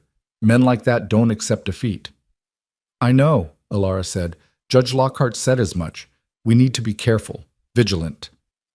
"They could come back," Cade said. "Try to take you again. Try to—" He stopped, his jaw clenching. "I won't let them. I won't lose you again." "We need to make sure the marriage to Victor is formally annulled," Alara said, her mind already working through the practicalities. "Get legal documentation that's ironclad. Make sure my father can never claim authority over me again. I'll talk to Judge Lockhart today," Cade said. "Get whatever paperwork we need. And I'm going to talk to Sheriff Hayes about increasing patrols near the ranch. If anyone suspicious shows up in town, I want to know immediately." "You do that?" Alara asked. "Go to all that trouble?" "You're my wife," Cade said simply. "You're Finn's mother, your family. Of course I'll do that." The word family settled around Alara like a warm blanket. Family. After 4 years of having nothing and no one, she had a family again. Later that morning, with Finn sleeping peacefully in Cade's ranch hand, Tom watching over the boy, Cade and Alara rode into town together. It was the first time they'd been seen as a united front, and the town noticed. Whispers followed them down Main Street. Some looks were still hostile, suspicious, but others were different now, curious, uncertain. The arrival of Dr. Harrison and Agent Blackwood, followed by Judge Lockhart's dramatic intervention, had shaken the town's certainty about Alara's guilt. They stopped first at the sheriff's office. Sheriff Hayes was a grizzled man in his 50s, fair-minded but cautious. He listened to their concerns with a serious expression. "I'll put the word out," he said finally.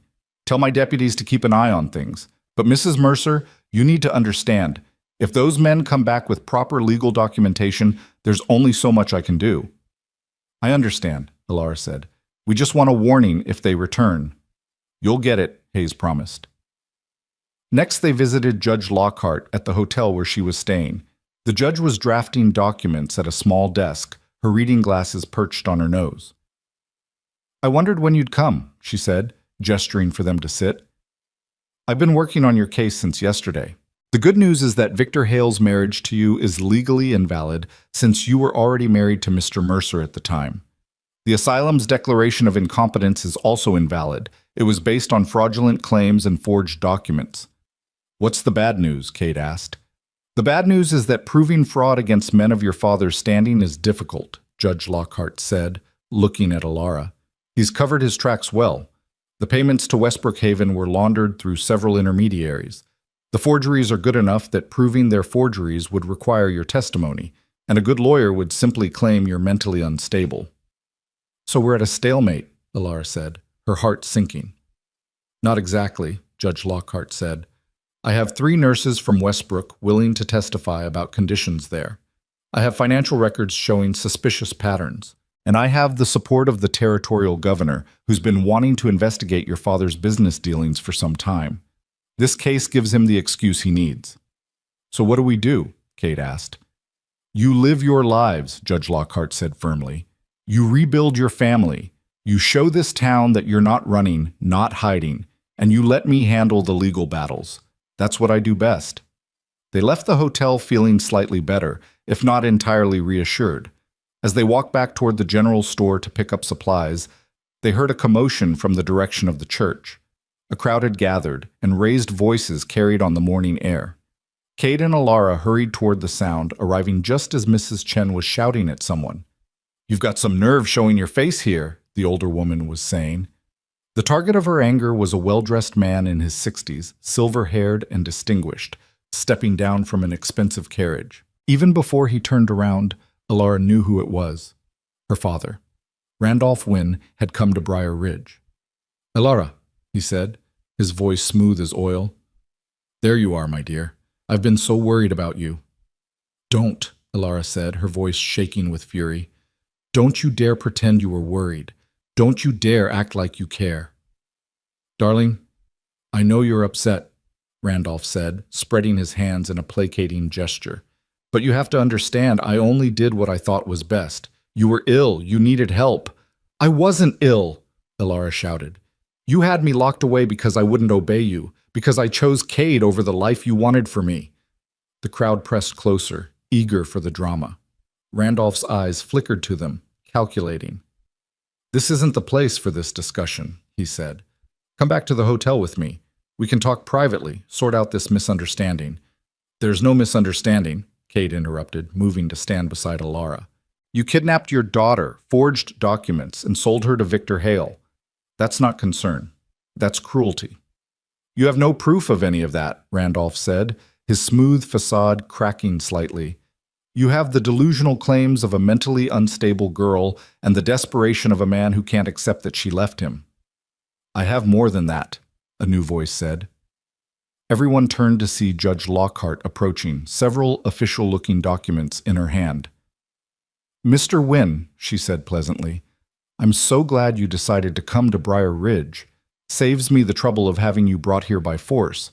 You're under investigation for fraud, embezzlement, falsifying legal documents, and conspiracy to commit false imprisonment. I have warrants for your arrest." Randolph's face went white, then red. "You can't possibly. This is absurd. Do you know who I am?" "I know exactly who you are," Judge Lockhart said.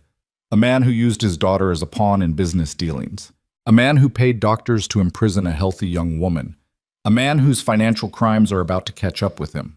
She gestured to Sheriff Hayes, who'd followed her. "Sheriff?" Hayes stepped forward with handcuffs. "Randolph Wynne, you're under arrest." "This is outrageous," Randolph sputtered as the cuffs clicked shut. "I'll have your badge. I'll have all of you ruined. Do you understand what kind of connections I have?" "I understand that those connections won't help you anymore," Judge Lockhart said calmly. "Several of your business partners have already turned state's evidence to save their own skins. You're finished, Mr. Wynne." As Hayes led Randolph away, still protesting loudly, Elara felt her legs give out. This time when Cade caught her, she clung to him, shaking. "It's over," he murmured into her hair. "It's really over." "Not quite," Judge Lockhart said, approaching them. "Victor Hale is still at large, and he has considerable resources. But with your father in custody and the evidence mounting, I expect he'll distance himself from this whole affair rather than risk his own reputation and freedom." "Thank you," Elara said, looking at the judge with gratitude. "Thank you for believing me, for fighting for me." "I didn't do it just for you," Judge Lockhart said. "I did it because the law should protect the vulnerable, not the powerful. Now go home to your son. Let him see that his mother is safe and here to stay." The ride back to the ranch was quiet, both of them processing what had just happened. When they arrived, they found Tom sitting on the porch, looking worried. "Finn woke up asking for both of you," he said. "He seemed upset that you weren't here."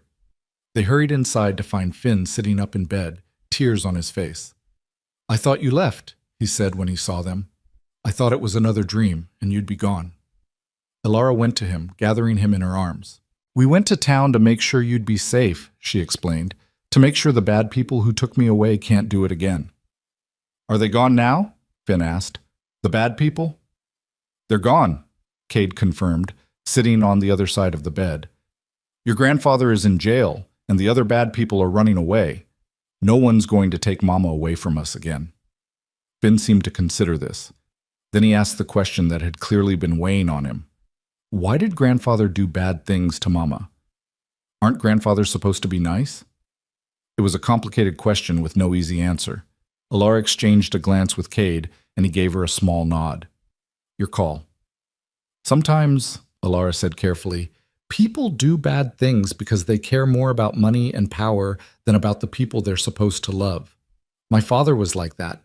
He wanted me to marry someone rich and important, and when I chose to marry your papa instead, he got very angry."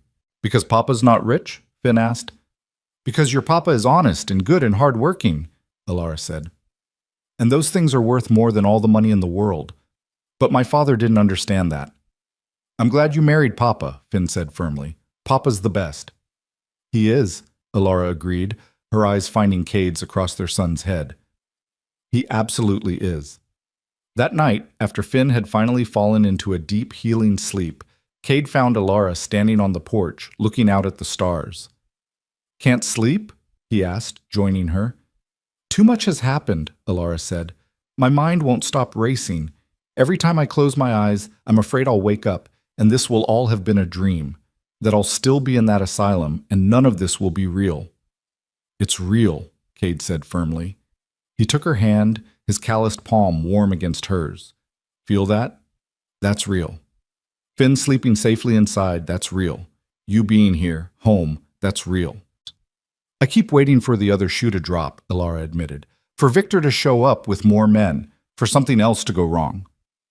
It might, Cade said honestly. Life doesn't come with guarantees, but whatever comes, we'll face it together. That's what marriage means, what family means. Alara turned to look at him, really look at him in the starlight. Do you think we can do this? Really do this? Be a family again? We already are a family, Cade said. We've been a family since the day Finn was born. We just got separated for a while, but Alara, I need you to know something. He paused, choosing his words carefully. I'm still angry. Part of me is still angry at your father, at Victor Hale, at the whole damn world for what happened to us. And I'm angry at myself for giving up on you. That anger doesn't just disappear because we want it to. I know, Alara said quietly. But, Cade continued, I'm also grateful. Grateful you survived. Grateful you came back. Grateful for the chance to try again. He squeezed her hand. We're not the same people we were 4 years ago. We can't just pick up where we left off. We have to figure out who we are now, together. I want to do that, Alara said. More than anything. They stood there in comfortable silence, hands linked, looking out at the land that was supposed to be their future. It still could be, Alara thought. They'd lost 4 years, but they still had the rest of their lives. Inside, through the window, they could see Finn sleeping peacefully, his small chest rising and falling steadily. A child who'd almost been lost to fever. A child who now had both his parents. Tomorrow, Cade said, we start fresh. Figure out how this family works. Take it one day at a time. One day at a time, Alara echoed. It seemed manageable when broken down like that. Not the whole overwhelming future, just tomorrow. And then the day after that, and the day after that. Building a life, one day at a time. The next morning brought an unexpected visitor. Alara was in the kitchen, attempting to make breakfast while Finn sat at the table drawing another picture of horses, when she heard the sound of a carriage approaching. Her whole body went tense, old fears rising instantly to the surface. Cade must have heard it too, because he came in from the barn, his expression alert and wary. Stay inside with Finn, he said quietly. But Alara moved to the window, needing to see who it was. The carriage that pulled up was elegant, but not ostentatious, and the woman who stepped down was someone Alara had never seen before. She was perhaps 40, dressed in expensive but practical traveling clothes, with auburn hair swept up in a no-nonsense style. Cade went out to meet her, and Alara watched as they spoke. The woman handed him a card, gestured toward the house, and Cade's shoulders relaxed slightly. He nodded and turned back toward the door. It's okay, he called. She says she's a lawyer, from back east. The woman followed Cade inside, and up close Alara could see the shrewd intelligence in her gray eyes. She looked at Alara with the assessing gaze of someone used to reading people quickly and accurately. Mrs. Mercer, she said, extending her hand. I'm Catherine Brennan. I'm an attorney with Morrison and Associates in Boston. I've been retained by a coalition of women's advocacy groups to represent you in your case against Victor Hale in West Brookhaven. Alara blinked, confused. I don't understand. I didn't hire a lawyer. No, but 3 of the nurses from Westbrook did, Catherine said. They contacted my firm after Judge Lockhart's investigation became public. They want to testify against the asylum's practices, but they need legal protection. Your case gives us the opportunity to shut down West Brookhaven permanently and hold Victor Hale accountable. I still don't understand why you're here, Alara said. Judge Lockhart is already handling everything. Judge Lockhart is excellent at territorial law, Catherine said, but this case crosses state lines. It involves federal marriage law, interstate conspiracy, and medical malpractice. You need representation that can navigate those waters. She pulled documents from her leather satchel. I'm here to offer you my services, free of charge. This isn't just about you, Mrs. Mercer. It's about every woman who's been locked away by men who claim to know what's best for her. Cade looked at Alara. It's your choice. But more help doesn't seem like a bad thing. What would this mean? Alara asked. If I accept your representation? It means we go after Victor Hale with everything we have, Catherine said. Civil suit for damages, criminal charges for conspiracy and false imprisonment, a full investigation into West Brookhaven's practices. It means your story becomes public, very public. Every newspaper in the country will cover this case. Alara felt her stomach drop. Everyone will know? Everyone will know what was done to you, Catherine corrected gently. And more importantly, everyone will know that you fought back, that you refused to disappear, that you won. She leaned forward. Mrs. Mercer, there are hundreds of women right now in asylums across this country who aren't sick. They're there because they were inconvenient, disobedient, or in the way of someone's plans. Your case could change that, could make it harder for men to simply dispose of the women in their lives. That's a lot of pressure, Alara said quietly. It is, Catherine agreed, which is why I'm not asking you to decide right now. Think about it. Discuss it with your husband. I'm staying at the hotel in town for the week. You can find me there when you're ready. After she left, Alara and Cade sat at the kitchen table while Finn went back to the barn to check on the new calf. The silence between them was heavy with unspoken thoughts. What are you thinking? Cade asked finally. I'm thinking that I've barely gotten my life back, and now someone wants me to relive all of it in front of the entire country, Alara said. I'm thinking that I just want to be left alone, to heal, to be a mother to my son and figure out how to be a wife to my husband again. Those are good reasons to say no, Cade said. But Catherine's right, Cade said slowly. If there are other women going through what you went through, and your story could help them. He reached across the table, taking her hand. I'll support whatever you decide. If you want to put this behind us and never speak of it again, I understand. If you want to fight, I'll fight beside you. I'm tired of fighting, Alara admitted. I've been fighting for 4 years. I just want peace. Then we'll have peace, Cade said firmly. But over the next few days, Alara found she couldn't stop thinking about Catherine's words. Every time she looked at Finn, she thought about all the other mothers who'd been separated from their children. Every time she caught Cade watching her with that mixture of relief and residual fear, she thought about all the families torn apart by men with too much power and too little conscience. On the third day, she rode into town alone and found Catherine at the hotel restaurant, reviewing documents over coffee. I'll do it, Alara said without preamble. I'll testify, I'll tell my story, whatever it takes to make sure this doesn't happen to anyone else. Catherine looked up, a slow smile spreading across her face. You're sure? No, Alara said honestly, but I'm doing it anyway. Good, Catherine said. Then let's get to work. The work, it turned out, was exhausting. Catherine interviewed Alara for hours each day, going over every detail of her imprisonment. What happened when? Who said what? The names of doctors, nurses, orderlies. The types of treatments administered, the conditions in the asylum, every humiliation, every cruelty, every moment of despair. Alara relived it all, and each night she went back to the ranch feeling scraped raw and hollow.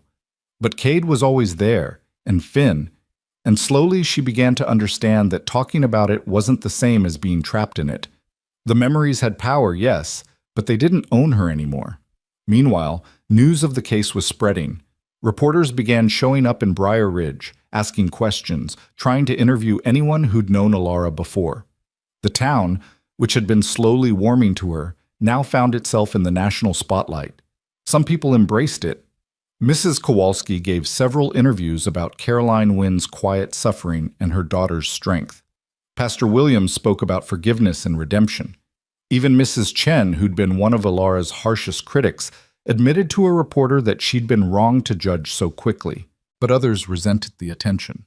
Thomas Wright complained loudly that the whole thing was being blown out of proportion. A few of the older families muttered about scandal and suggested that Alara should have kept quiet for the sake of propriety. One afternoon, as Alara was walking back from town with supplies, a group of women stopped her on the street. She tensed, expecting more judgment, more accusations. Instead, the woman in front, Sarah Jenkins, a rancher's wife Alara vaguely remembered from before, stepped forward and said, "We wanted to thank you." Alara blinked. "Thank me?" "My sister was locked away by her husband 5 years ago," Sarah said, her voice shaking. "He said she was hysterical, that she couldn't manage the household. Really, she'd just discovered he was gambling away their savings and confronted him about it. She's still in an asylum in California. We've been trying to get her out, but her husband has all the legal power." She grabbed Alara's hand.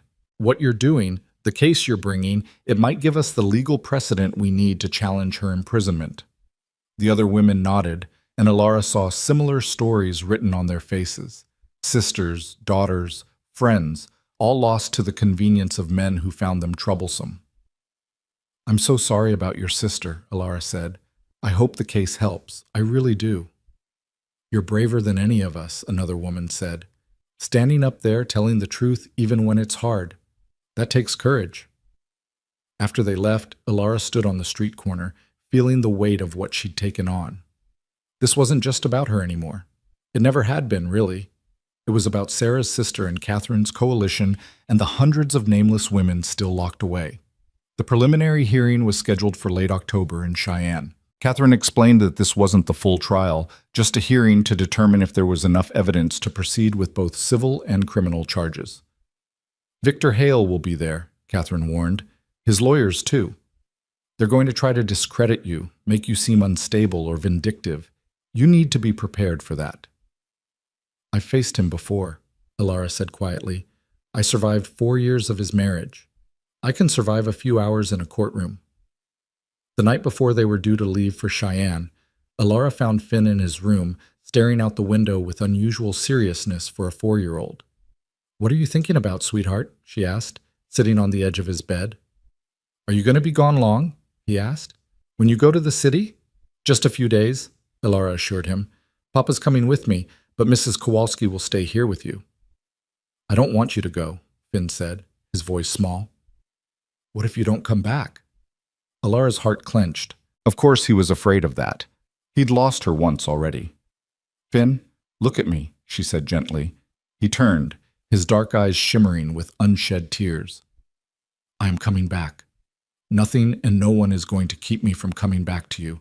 Do you understand?" "You promise?" Finn asked.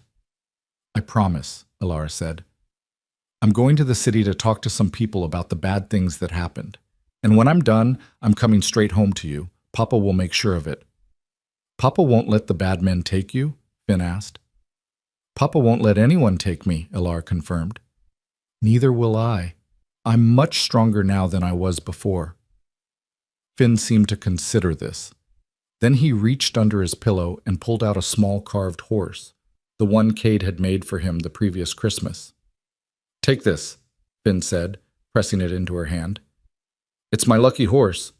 It'll keep you safe." Alara's eyes filled with tears. "Finn, this is your special horse. I can't take it."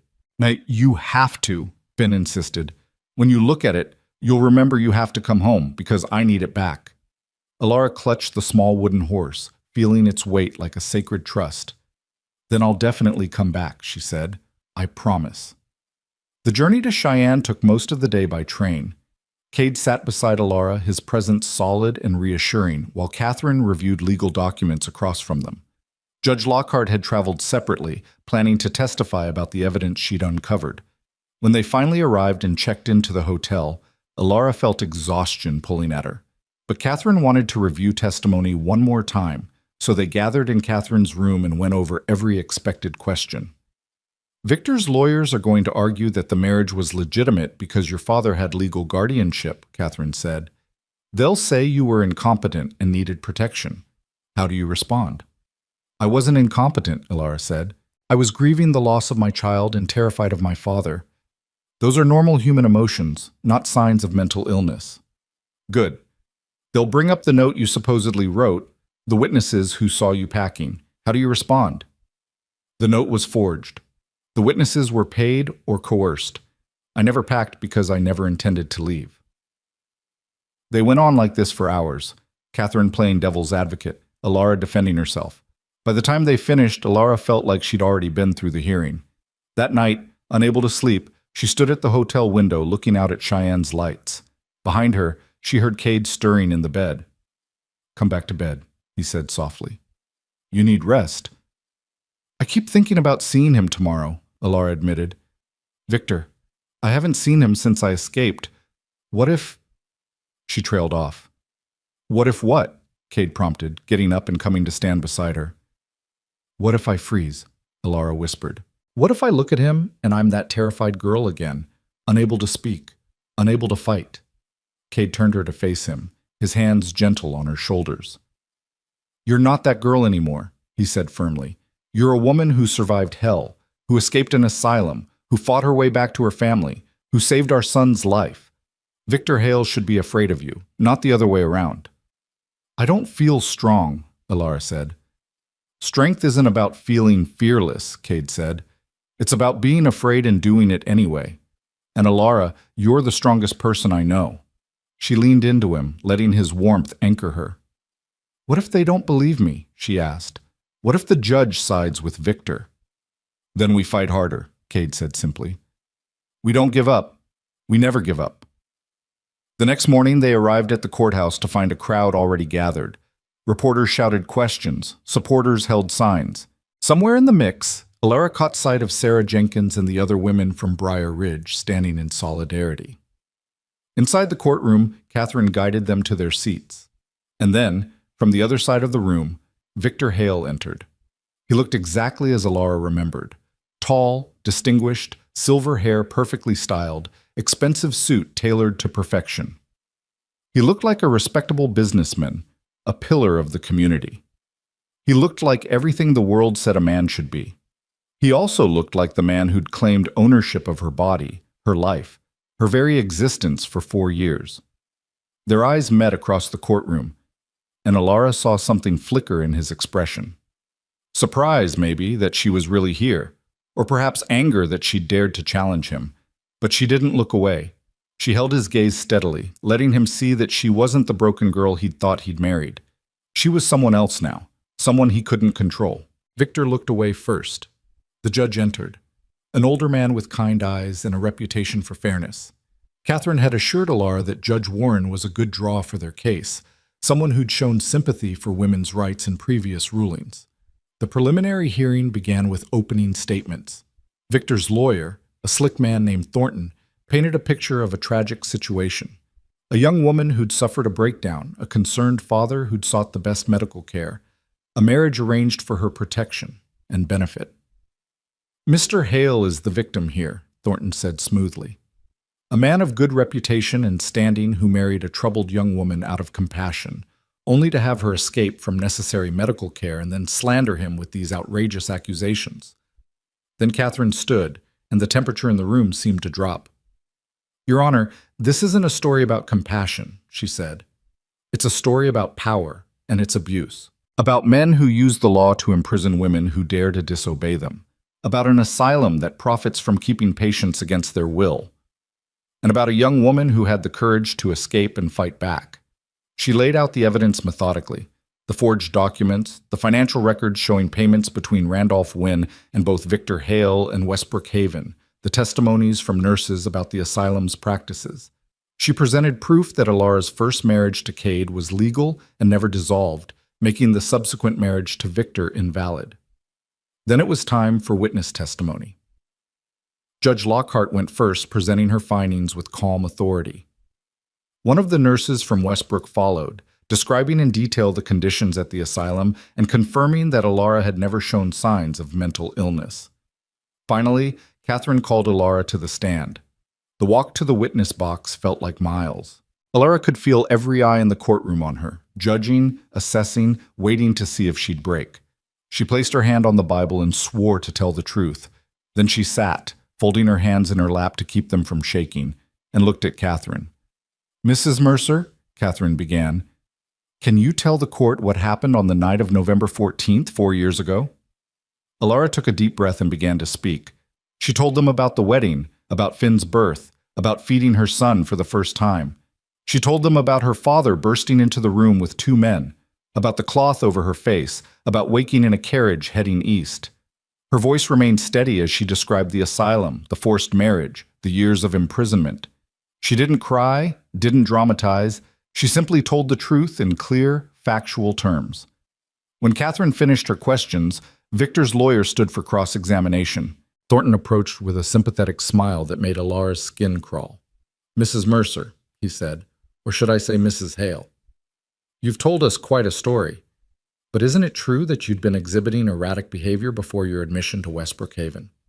"No," Alara said firmly. "No?" Thornton raised an eyebrow. "You weren't anxious, frightened, perhaps even volatile?" "I was frightened of my father," Alara said. "He'd made it clear he disapproved of my marriage to Cade. That's not erratic behavior. That's a reasonable response to a real threat." "A threat that manifested how?" Thornton asked. "Did your father ever actually harm you before that night?" "He controlled every aspect of my life," Alara said. "He chose my clothes, my friends, what I ate, and when. When I tried to assert independence, he locked me in my room without food. Is that harm enough for you?" Thornton's smile tightened. "You claim you were dragged away against your will. Yet there's a note in your handwriting saying you needed to leave." "A forged note," Alara corrected. "Forged." Thornton pulled out the note. "This is your handwriting, is it not?"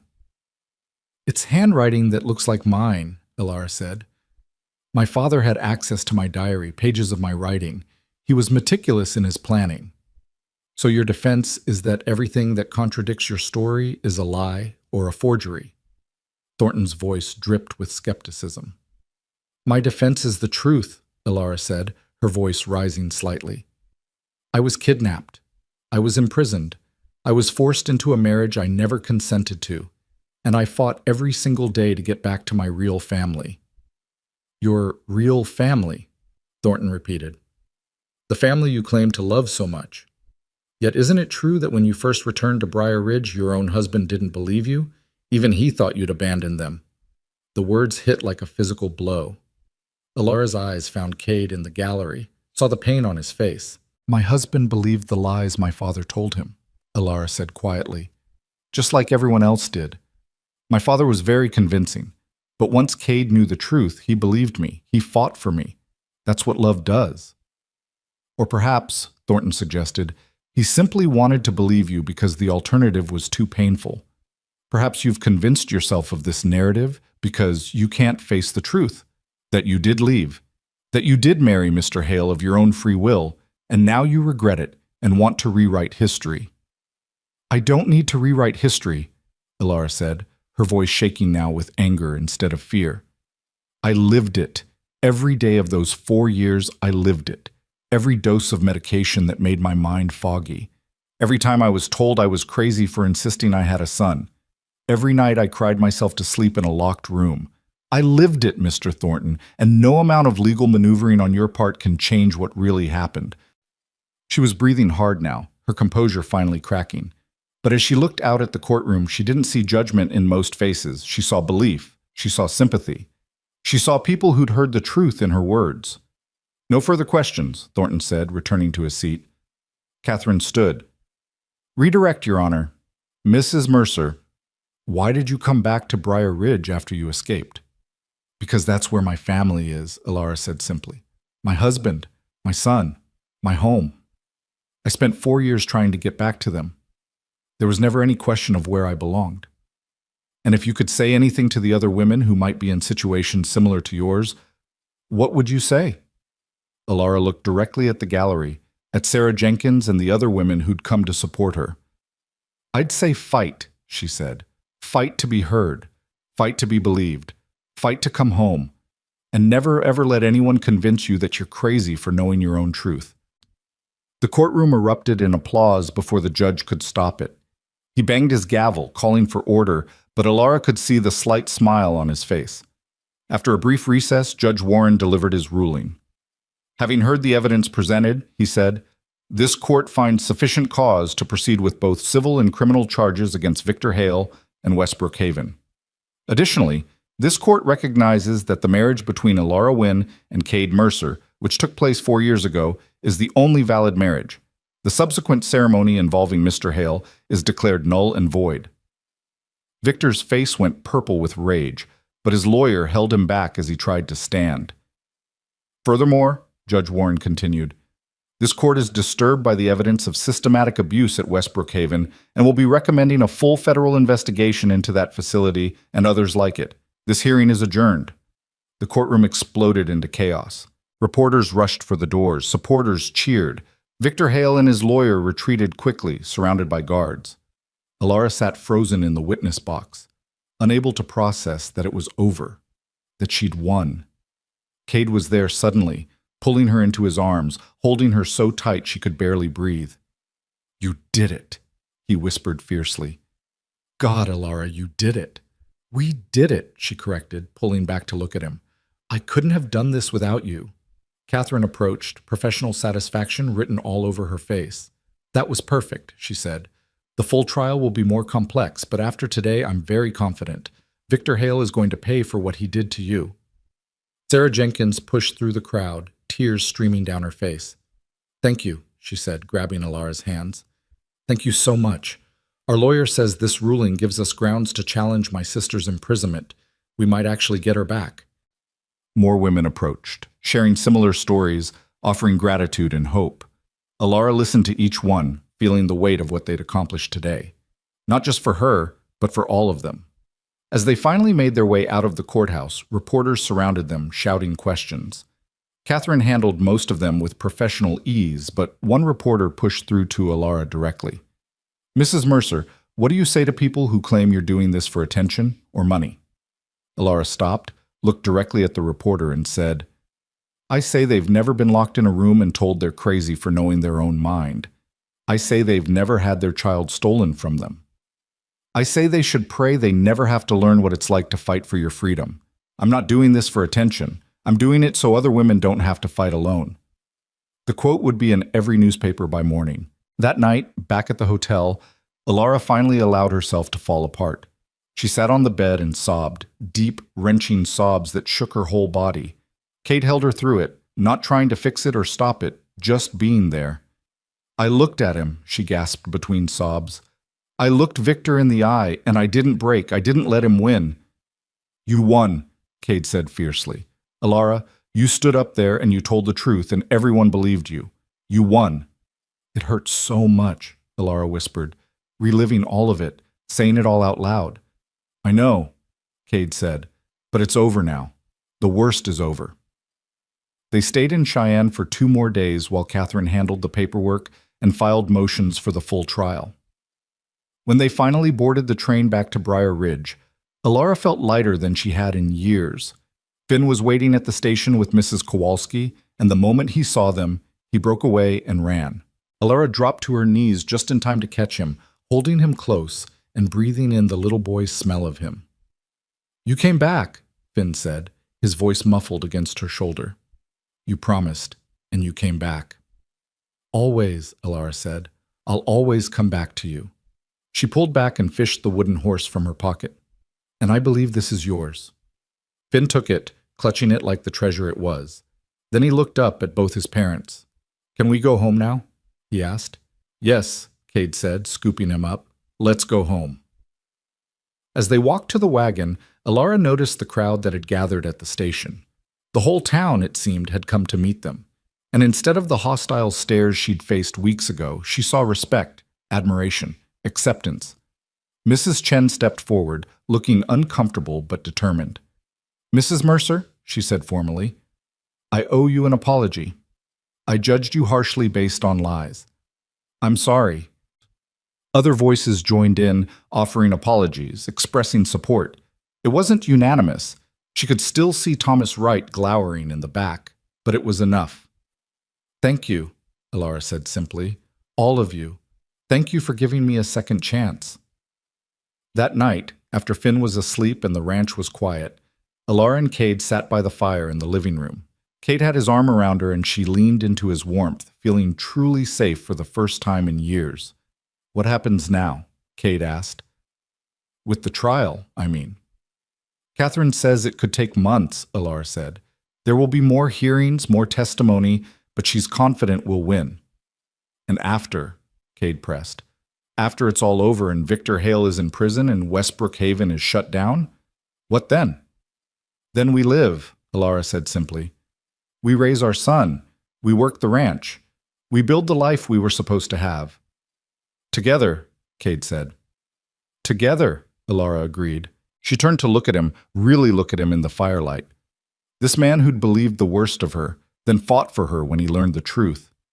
This man who'd raised their son alone and loved him so fiercely. This man who was giving her a second chance at the future they'd both lost. I love you, she said. The first time she'd said it since coming back. I never stopped loving you, even when I couldn't remember my own name sometimes. Even when the medicine made everything else foggy. I always knew I loved you. Cade's eyes shone with unshed tears. I love you too, he said, his voice rough. I tried not to. Tried to kill it with anger and grief, but it just kept burning, waiting for you to come home and bring it back to life.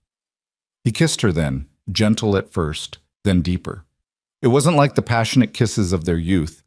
This was something different, tempered by loss and suffering and survival. It was a promise and a healing all at once. When they finally pulled apart, Cade rested his forehead against hers. We're going to make it, he said. All of us. We're going to be okay. Yes, Alara agreed, feeling the truth of it settle into her bones. We are. Outside, the Wyoming wind howled across the prairie, but inside they were warm and safe and home. Together, the way they were always meant to be. The weeks following the hearing brought a strange new rhythm to their lives.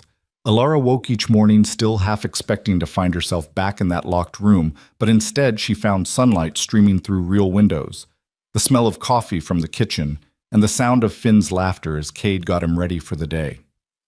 The town was changing too. More women began approaching Alara, quietly at first, sharing their own stories. A wife whose husband controlled every penny she earned, a daughter whose father refused to let her inherit the family business, a widow whose in-laws were trying to declare her incompetent so they could take her property. These women had lived their whole lives believing they had no choice, no voice, no power. Alara's case was showing them differently.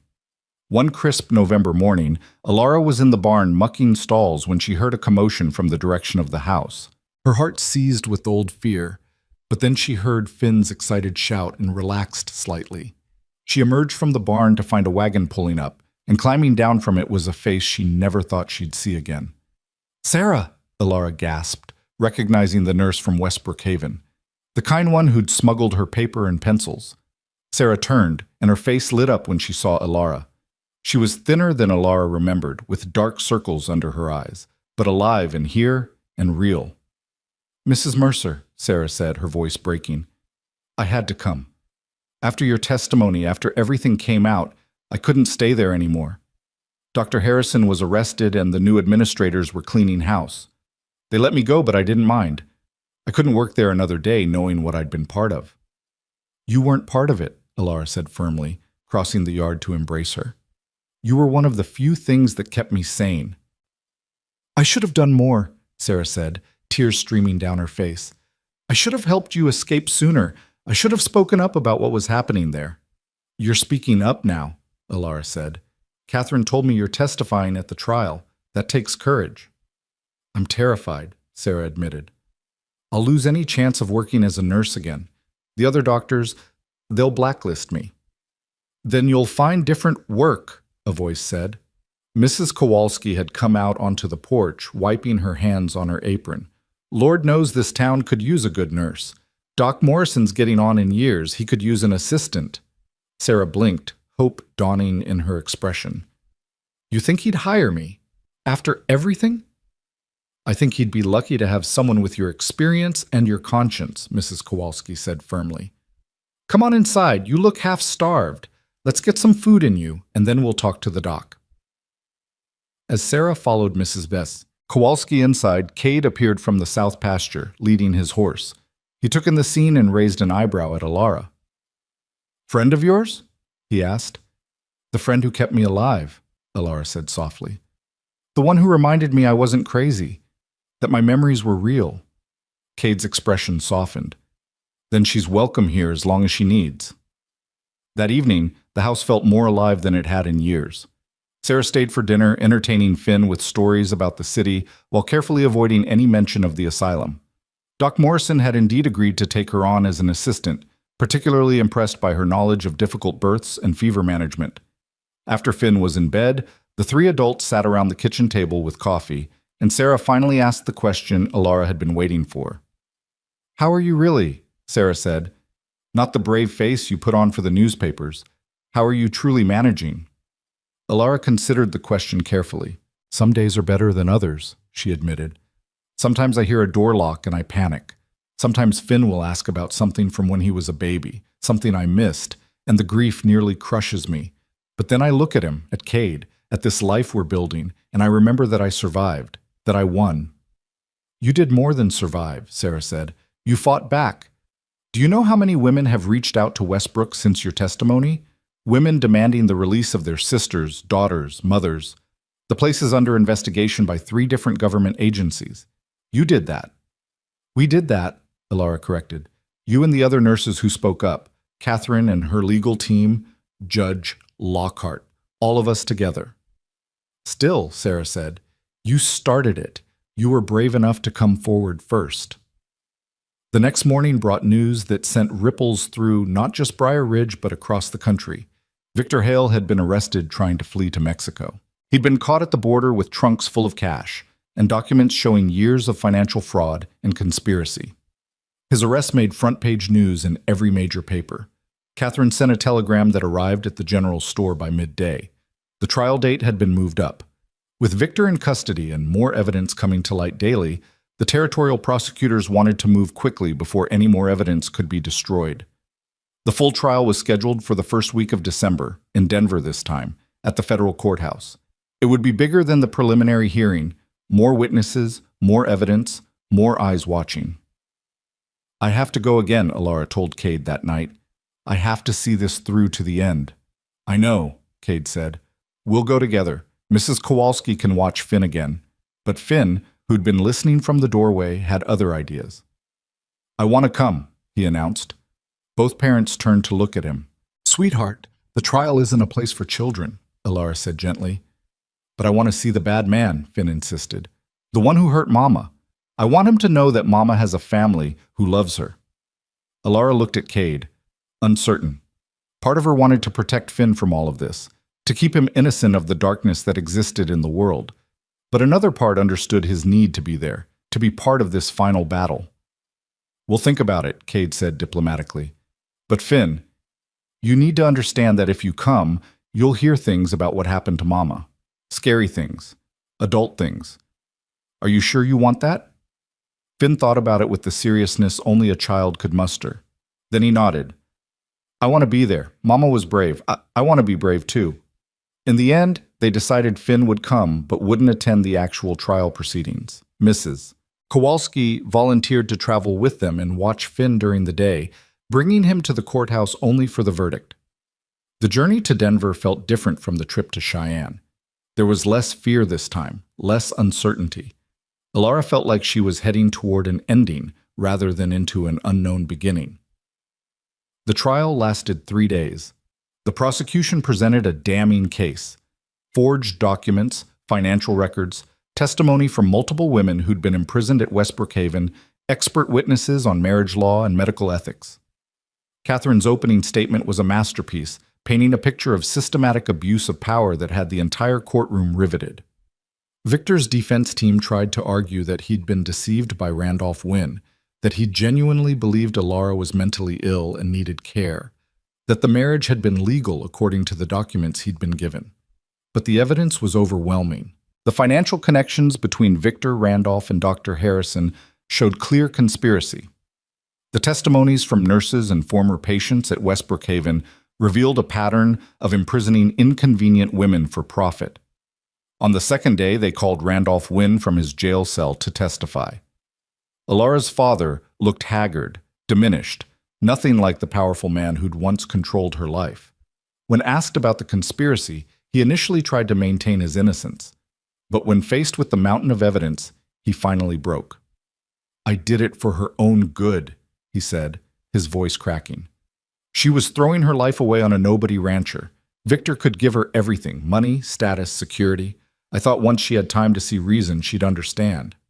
"You thought locking her in an asylum would make her see reason?" the prosecutor asked incredulously. "I thought it would keep her safe until she came to her senses," Randolph said. "I thought she'd thank me eventually." Alara felt Cade's hand tighten on hers. She looked at her father, this man who'd claimed to love her while destroying her life, and felt nothing but pity. He'd lost everything in his quest for status and power: his business, his freedom, his daughter's love. He'd won nothing and lost everything that mattered. "I don't forgive you," Alara said quietly, though she wasn't sure her father could hear her from the witness stand. "But I'm not going to let what you did define the rest of my life." On the third day, Alara testified again. It was easier this time, the words more practiced, the fear less sharp.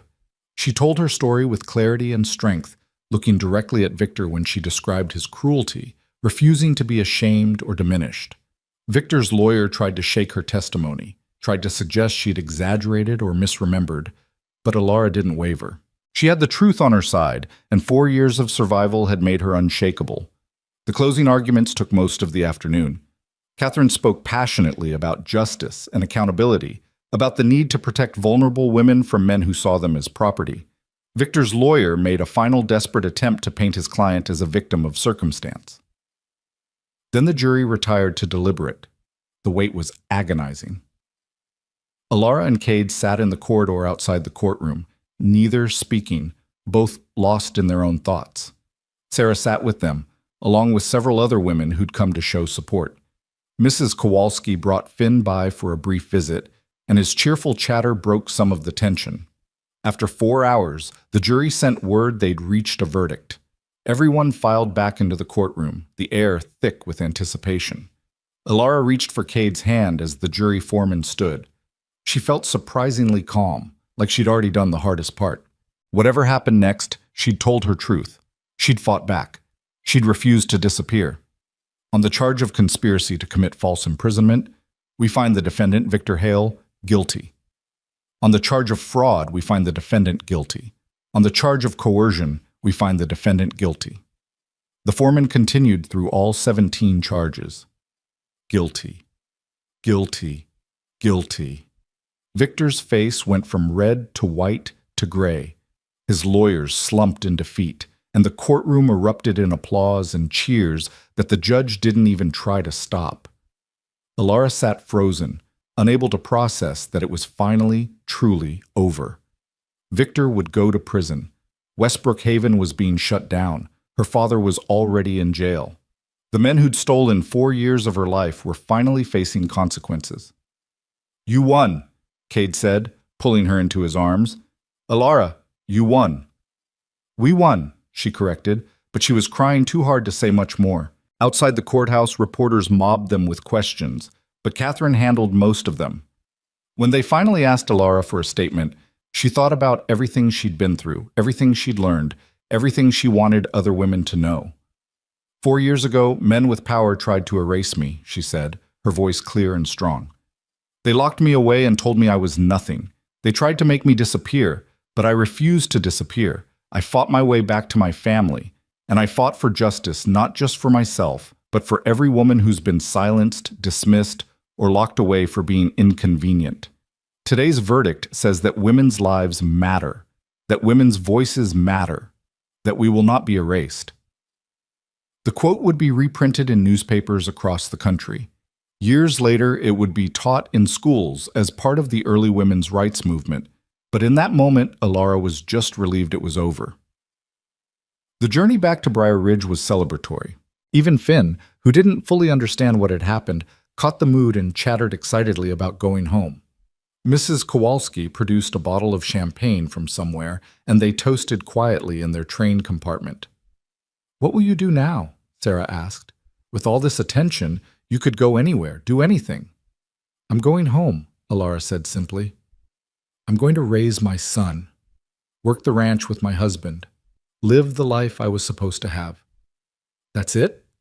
Sarah seemed surprised. You're not going to lecture, write a book, keep campaigning? Maybe someday, Alara said. But right now, I've fought enough. Right now, I just want to live. When they finally arrived in Briar Ridge, the entire town was waiting at the station. Someone had strung up a banner that read, "Welcome home, Alara," and the crowd broke into applause when she stepped off the train. It was overwhelming and wonderful and slightly embarrassing all at once. Pastor Williams gave a short speech about justice and redemption. Mrs. Chen presented Alara with a cake she'd baked specially. Even Thomas Wright, who'd been one of her harshest critics, approached and offered a gruff apology. But the best moment came when they finally made it back to the ranch. Alara stood in the yard, looking at the house and barn and pastures, and felt something settle deep in her chest. Home. She was finally, completely, irrevocably home. That night, after Finn was asleep and the excitement had died down, Alara found herself standing in the doorway of what had been the guest room. Her room, these past weeks, separate from Cade, separate from the life they'd once planned to share. Alara? Cade's voice came from behind her. Everything okay? She turned to face him. I don't want to sleep in here anymore, she said. I don't want to be separate from you. We're married. We have a son. We fought so hard to get back to each other. I'm done pretending we're strangers. Cade's expression was unreadable. Are you sure? We've been taking things slow, getting to know each other again. I don't want to rush you into anything you're not ready for.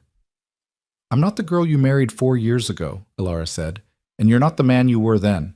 But maybe that's okay. Maybe we don't need to be those people. Maybe we can just be who we are now, together. Cade crossed the distance between them in 2 strides, cupping her face in his hands. I love who you are now, he said fiercely. The strength you've gained, the fire you've found. You're incredible, Alara. More incredible than I ever imagined. Then love me, Alara whispered. Not like you did before. Love me like I am now, scars and all. He kissed her then, deep and thorough, a promise and a homecoming all at once. And that night, for the first time since her return, Alara slept in their bed, in her husband's arms, in the room they were always meant to share. The next few weeks brought a new kind of peace. Without the looming trial, without the constant fear of Victor or her father, Alara found herself able to truly breathe. She threw herself into ranch work, into learning to be Finn's mother, into rebuilding her marriage one day at a time.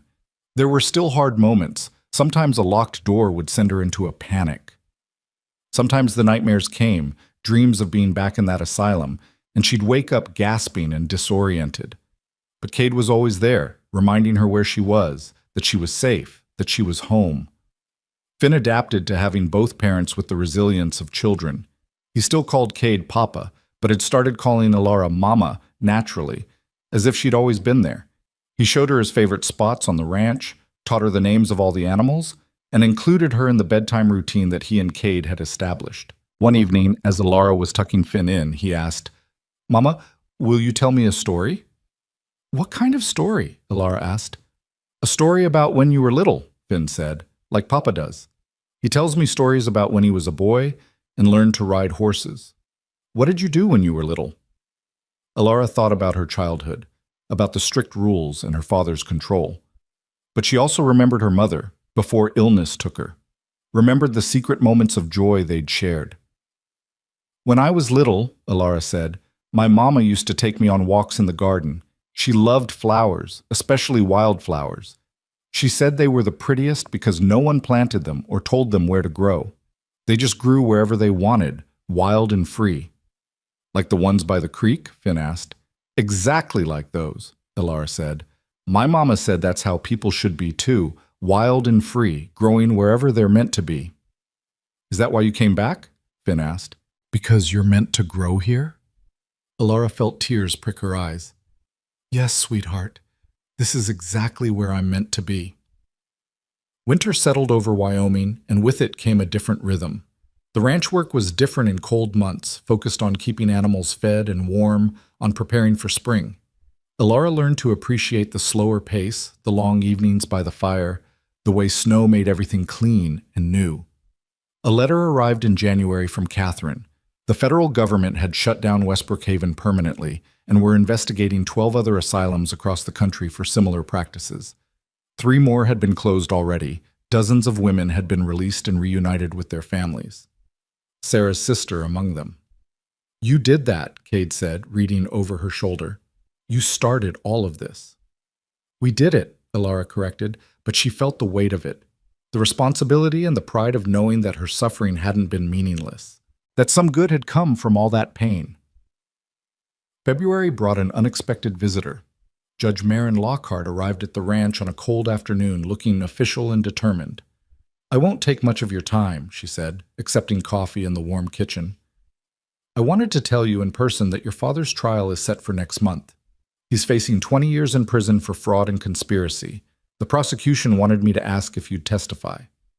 Elara felt her stomach drop. "I thought it was over," she said quietly. "The charges against Victor are settled," Judge Lockhart said, "but your father is being tried separately for the financial crimes. Your testimony isn't necessary for conviction, but it would help establish motive and pattern of behavior." "Do you want to?" Cade asked, taking Elara's hand. Elara thought about her father, about the man who'd raised her and destroyed her in equal measure. She thought about facing him again, about dredging up all that pain one more time. "No," she said finally. "I don't. I've said everything I need to say. Let the financial evidence speak for itself. I'm done giving him any more of my time or energy." Judge Lockhart nodded, unsurprised. "I thought you might say that. I'll tell the prosecutors. They have plenty of evidence without you." After she left, Cade turned to Elara. "Are you sure? If you need to face him one more time—" "I'm sure," Elara interrupted. "I've spent enough of my life being defined by what he did to me. I'm ready to be defined by what I do with the rest of my life." Spring came early that year, and with the thaw came new beginnings. Sarah had settled into town, working alongside Doc Morrison and gaining the community's respect. Several other women who'd testified at the trial had also moved to Briar Ridge, finding safety and support in numbers. One warm April afternoon, as Elara worked in the garden she'd started planting, Mrs. Kowalski came by with news. "There's a woman at my boarding house," she said. "Arrived this morning on the train. Says she heard about what you did, about the case. She's running from her husband, needs a place to stay until she can figure out her next move." Elara wiped dirt from her hands. "Does she need help?" "She needs what you had," Mrs. Kowalski said. "People who believe her, people who'll fight for her. I thought maybe you'd want to talk to her." Elara found the woman sitting in Mrs. Kowalski's parlor, thin and scared and trying to be brave. Her name was Margaret, and her story was all too familiar. A controlling husband, false accusations of mental instability, the threat of being locked away. "I saw your case in the newspapers," Margaret said. "I saw that you won, that you got free. I thought maybe if you could do it, I could too." "You can," Elara said firmly. "And you're not alone. We'll help you." Over the next weeks, Elara found herself becoming something she'd never expected, an advocate. She connected Margaret with Catherine's law firm. She testified in front of the town council about the need for legal protections for women. She helped Sarah establish a small shelter at the church for women fleeing dangerous situations. It wasn't the quiet life she'd imagined, but it was meaningful in ways she couldn't have anticipated. Every woman she helped felt like another piece of justice, another small victory against the darkness she'd survived. One evening in May, Cade found her sitting on the porch watching the sunset, a cup of tea cooling in her hands. "Penny for your thoughts?" he asked, settling beside her. "I was thinking about how different everything is from what I imagined," Elara said. 4 years ago, I thought we'd live quietly on this ranch, raise our son, grow old together, simple and peaceful. "And now?" Cade prompted. "Cade, now it's complicated and sometimes hard and definitely not quiet," Elara said. "But it's also more meaningful than I ever dreamed. The women we're helping, the changes we're making, it matters. It all matters." "You matter," Cade said firmly. "The work you're doing, the lives you're changing, it's incredible. But don't forget to save some energy for yourself, for us, for Finn." "I won't," Elara promised. "I've learned how to balance things, the hard way, but I've learned." They sat in comfortable silence, watching the sky turn gold and pink and purple.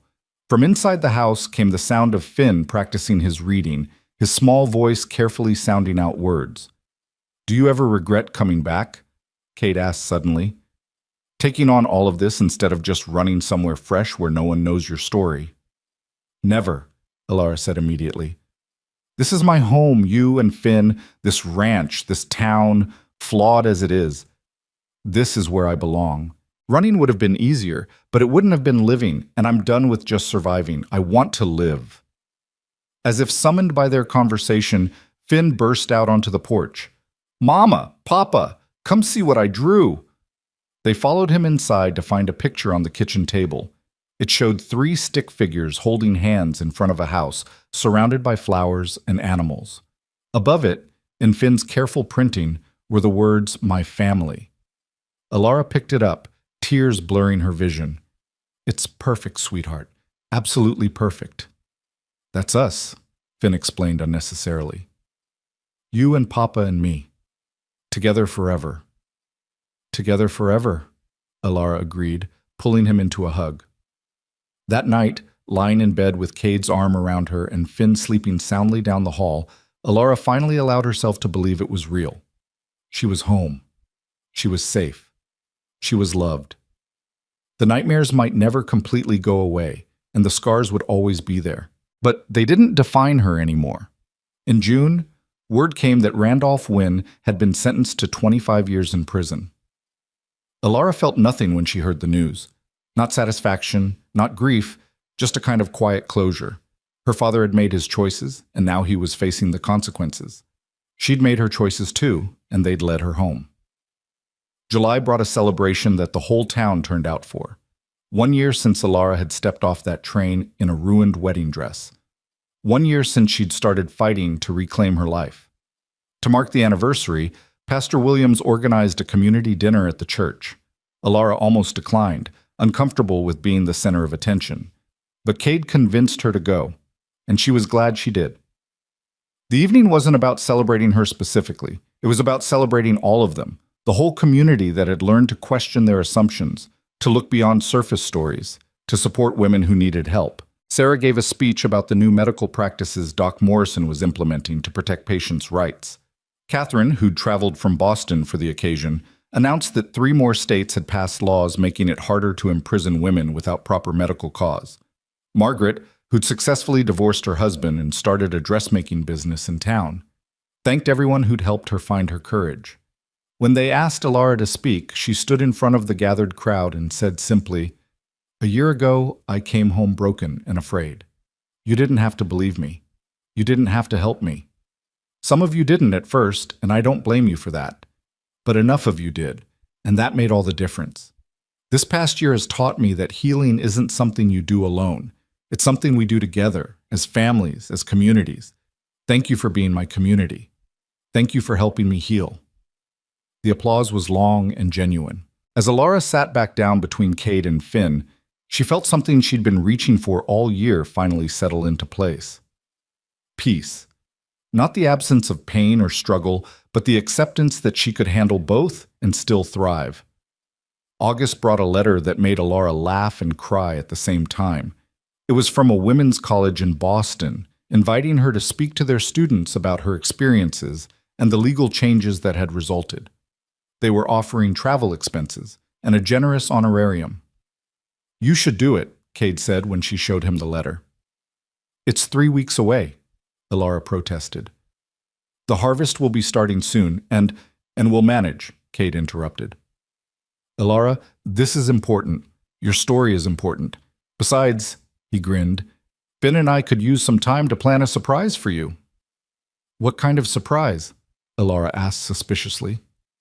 "The kind you'll find out when you get home," Cade said. "Now write them back and accept." The trip to Boston was both terrifying and exhilarating.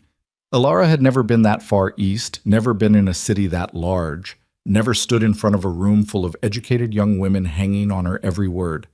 But when she spoke about her experiences, about fighting back, about refusing to accept other people's definitions of who she was, she watched those young faces light up with understanding and determination. You've inspired them, the college president told her afterward. Half of them want to be lawyers now, fighting for women's rights. The other half want to be doctors, reforming medical practices. You've given them a vision of what's possible when women refuse to be silenced. On the train ride home, Elara thought about those eager young faces. They would change the world, those girls. They would make it better for their daughters and granddaughters. And she'd played a small part in that. When she finally arrived back in Briar Ridge, Cade and Finn were waiting at the station. Finn had grown in just 3 weeks, his face more mature somehow. He ran to her with his usual enthusiasm, chattering about everything she'd missed. "And Pop and I worked on the surprise every single day," Finn said. "You're going to love it, Mama. It's the best surprise ever." "Should I close my eyes?" Elara asked, amused. "Not yet," Cade said, taking her bag. "Wait until we get home." The drive back to the ranch was filled with Finn's non-stop commentary about the surprise, though he managed not to actually reveal what it was. When they finally pulled up to the house, Cade said, "Okay, now you can close your eyes." Elara obeyed, letting Cade guide her down from the wagon and across the yard. She could hear Finn bouncing with excitement beside her. "Okay," Cade said finally. "Open them." Elara opened her eyes and gasped.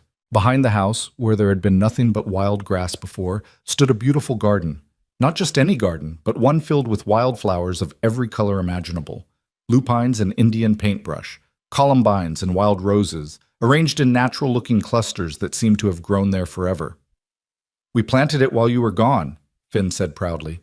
"Papa said you told me about your mama and the wildflowers, and how she said people should be wild and free. So we made you a wildflower garden." Elara felt tears streaming down her face. She walked into the garden, touching the flowers gently, breathing in their scent. It was perfect, more perfect than anything she could have imagined. "There's more," Cade said softly. He led her to the center of the garden where a small bench sat beneath a young tree.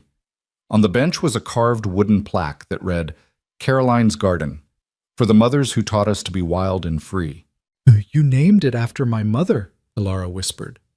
"She gave you life," Cade said. "She taught you to be strong, even if she didn't live long enough to see it." This seemed right. Elara turned and threw her arms around Cade, holding him as tight as she could. "Thank you," she managed through her tears. "Thank you so much." "I helped too," Finn announced, tugging on her skirt. "You absolutely did," Elara said, scooping him up into the hug. "This is the most wonderful surprise anyone has ever given me." That evening, after Finn was in bed, Elara and Cade sat in the wildflower garden watching the stars come out. The air smelled like summer and growing things and home. "I have something to tell you," Elara said. "I've been waiting for the right moment, and I think this is it." Cade turned to look at her, his expression curious. "What is it?" "I'm pregnant," Elara said. "I found out right before I left for Boston. I didn't want to tell you then because I didn't want you to worry while I was gone, but we're going to have another baby. Finn's going to be a big brother." Cade stared at her for a long moment, his expression unreadable. Then a smile broke across his face, joy and wonder and a little bit of fear all mixed together. "Are you sure? Is everything okay? Do you—" "I'm sure," Elara interrupted, laughing. "I saw Doc Morrison before I left. Everything's fine. Better than fine. I'm healthy, the baby's healthy, I'm due in March." "A spring baby," Cade said, his hand moving to rest gently on her still flat stomach. "Elara, this is— I don't even have words." "I was terrified to tell you," Elara admitted. "After everything that happened with Finn, after they took him from me so soon, I was afraid you'd worry, afraid I'd worry too much, afraid of jinxing it somehow." "We'll worry together," Cade said firmly. "And we'll be excited together. And in March, we'll welcome our new baby together. The way it should have been with Finn." "The way it will be this time," Elara agreed. The news spread through town quickly, and the response was overwhelming. Women brought baby clothes they'd saved. Mrs. Kowalski knitted tiny blankets. Doc Morrison assured Elara that he'd deliver the baby himself and would make sure she had all the time she needed with her newborn afterward. Finn was ecstatic at the prospect of being a big brother. He asked daily about the baby, wanted to feel Elara's belly as it grew, insisted on helping set up the nursery. Cade was attentive to the point of being overprotective, making sure Elara rested enough, ate enough, didn't work too hard. I survived 4 years in an asylum, Alara reminded him, when he tried to stop her from mucking stalls in her 5th month. I think I can handle normal ranch work while pregnant. Humor me, Cade said. Let me take care of you. I didn't get to do it the first time. So Alara let him fuss, understanding that this was as much about healing his own wounds as protecting her. They were both learning to be parents together this time, partners in every sense. As autumn turned to winter and winter toward spring, Alara felt her body change and grow. This pregnancy was different from her first. She was older, more experienced, surrounded by support instead of facing it alone. She could plan for the baby's arrival instead of fearing it. In early March, a few weeks before her due date, Alara woke in the middle of the night to the now familiar sensation of contractions beginning. She lay still for a moment, breathing through them, assessing. Not urgent yet, but definitely labor. Cade, she said softly, shaking his shoulder. It's time. This time there was no panic, no terrified rush. Cade got up calmly, helped her dress, and went to wake Mrs. Kowalski, who'd agreed to stay in the guest room for the last few weeks. Mrs. Kowalski would watch Finn while they went to Doc Morrison's office. Papa?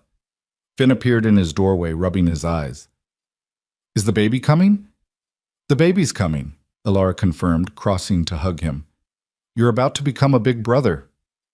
Will you be gone long? Finn asked, a hint of old fear in his voice. Not too long, Alara promised. And I'll be back soon, I promise, Finn. I'll always come back. The labor was long but uncomplicated. Doc Morrison and Sarah attended her, with Cade holding her hand through every contraction. As dawn broke over Briar Ridge, Alara felt the final overwhelming urge to push, and then suddenly there was crying, the most beautiful sound in the world. It's a girl, Doc Morrison announced, placing the baby on Alara's chest. A girl! Alara looked down at her daughter's tiny, perfect face and felt something inside her chest expand to the point of breaking. This baby, born free and safe, welcomed into a home full of love. She's beautiful, Cade breathed, tears streaming down his face. She looks just like you. She looks like herself, Alara corrected, stroking her daughter's soft cheek. Perfect and new and completely herself. They named her Caroline Grace. Caroline for Alara's mother, Grace for the gift she represented. When they brought her home later that day, Finn was waiting on the porch, bouncing with excitement. Can I see her? Can I hold her? He asked, trying to peek at the bundle in Alara's arms. Gently, Alara said, settling on the porch with Finn beside her. She adjusted Caroline so Finn could see her face. Meet your baby sister. Finn stared at the baby with wide, wondering eyes. Then he very carefully stroked her tiny hand with one finger. She's so small, he whispered. We have to protect her, right, Papa? We do, Kate agreed. That's what big brothers do, what families do. We protect each other. And we love each other, Finn added, even when things are hard. Especially when things are hard, Alara said, her heart so full she thought it might overflow. That night, with both children sleeping and the house quiet, Alara and Cade stood in Caroline's nursery watching her sleep. The room was filled with gifts from the community, evidence of how far they'd all come together. 5 years ago, I thought I'd lost everything, Alara said softly. My son, my husband, my freedom, my future. I thought I'd never be whole again. And now? Cade asked. Now I have more than I ever imagined, Alara said. Not just my family back, but a purpose, a community, a reason to keep fighting for what's right. She looked up at him. I'm not the same person who disappeared that night. I'm someone different now, someone stronger. Someone extraordinary, Cade corrected. You always were. You just had to survive hell to realize it. We survived it, Alara said. Together. Even when we were apart, we were surviving together, fighting to get back to each other. Cade pulled her close, and they stood like that for a long time, watching their daughter sleep, listening to Finn's soft breathing from down the hall, surrounded by the life they'd built from the ashes of tragedy. Outside, spring was arriving in Wyoming. The wildflowers in Caroline's garden would be blooming soon, wild and free and beautiful. The ranch would come alive with new calves and colts. The world would keep turning, bringing both challenges and joys. But here, in this moment, everything was exactly as it should be. A family whole and healing. A woman who'd fought her way back from the edge of despair and won. A man who'd learned that love meant believing, even when belief was hard. A little boy who'd gained both his parents, a baby girl born into freedom and possibility. This was what victory looked like. Not perfect, not without scars, but real and hard-won. And theirs. Elara had come home. Not just to a place, but to herself. To the life she'd always deserved, but had to fight to claim. And she would never take it for granted again. Years later, when Finn was grown and Caroline was heading off to college, people would still talk about Elara Mercer and the case that changed everything. They'd talk about the asylum that was shut down, the laws that were changed, the women who were freed. But Elara herself rarely spoke of those days anymore. Not because they weren't important, but because she'd moved beyond defining herself by what had been done to her. She was too busy living, loving, fighting for the causes she believed in, and watching her family thrive. On a November evening, much like the one when this story began, Elara sat on her porch with Cade beside her. Their hair was graying now, their hands weathered by years of work, but they still held each other the same way they had as newlyweds. "Do you ever think about what would have happened if you hadn't come back?" Cade asked. "If you'd just started over somewhere else?" "No," Elara said simply, "because I always knew I'd come back. There was never another option. This is home. Your home. Our family is home." She looked out at the ranch, at the wildflower garden now mature and lush, at the light glowing in the windows of the house where her children slept. Everything she'd fought for, everything she'd survived for, right here in front of her. She'd been stolen from this life once. She'd fought her way back. And now, finally, irrevocably, she was free. Not because someone had given her permission or declared her sane or let her go, but because she'd claimed her freedom herself and refused to ever let it go again. The woman who'd returned from the dead had done more than survive. She'd thrived. She'd built something beautiful from the ruins of what had been taken from her. And she'd won. Completely, utterly, forever won.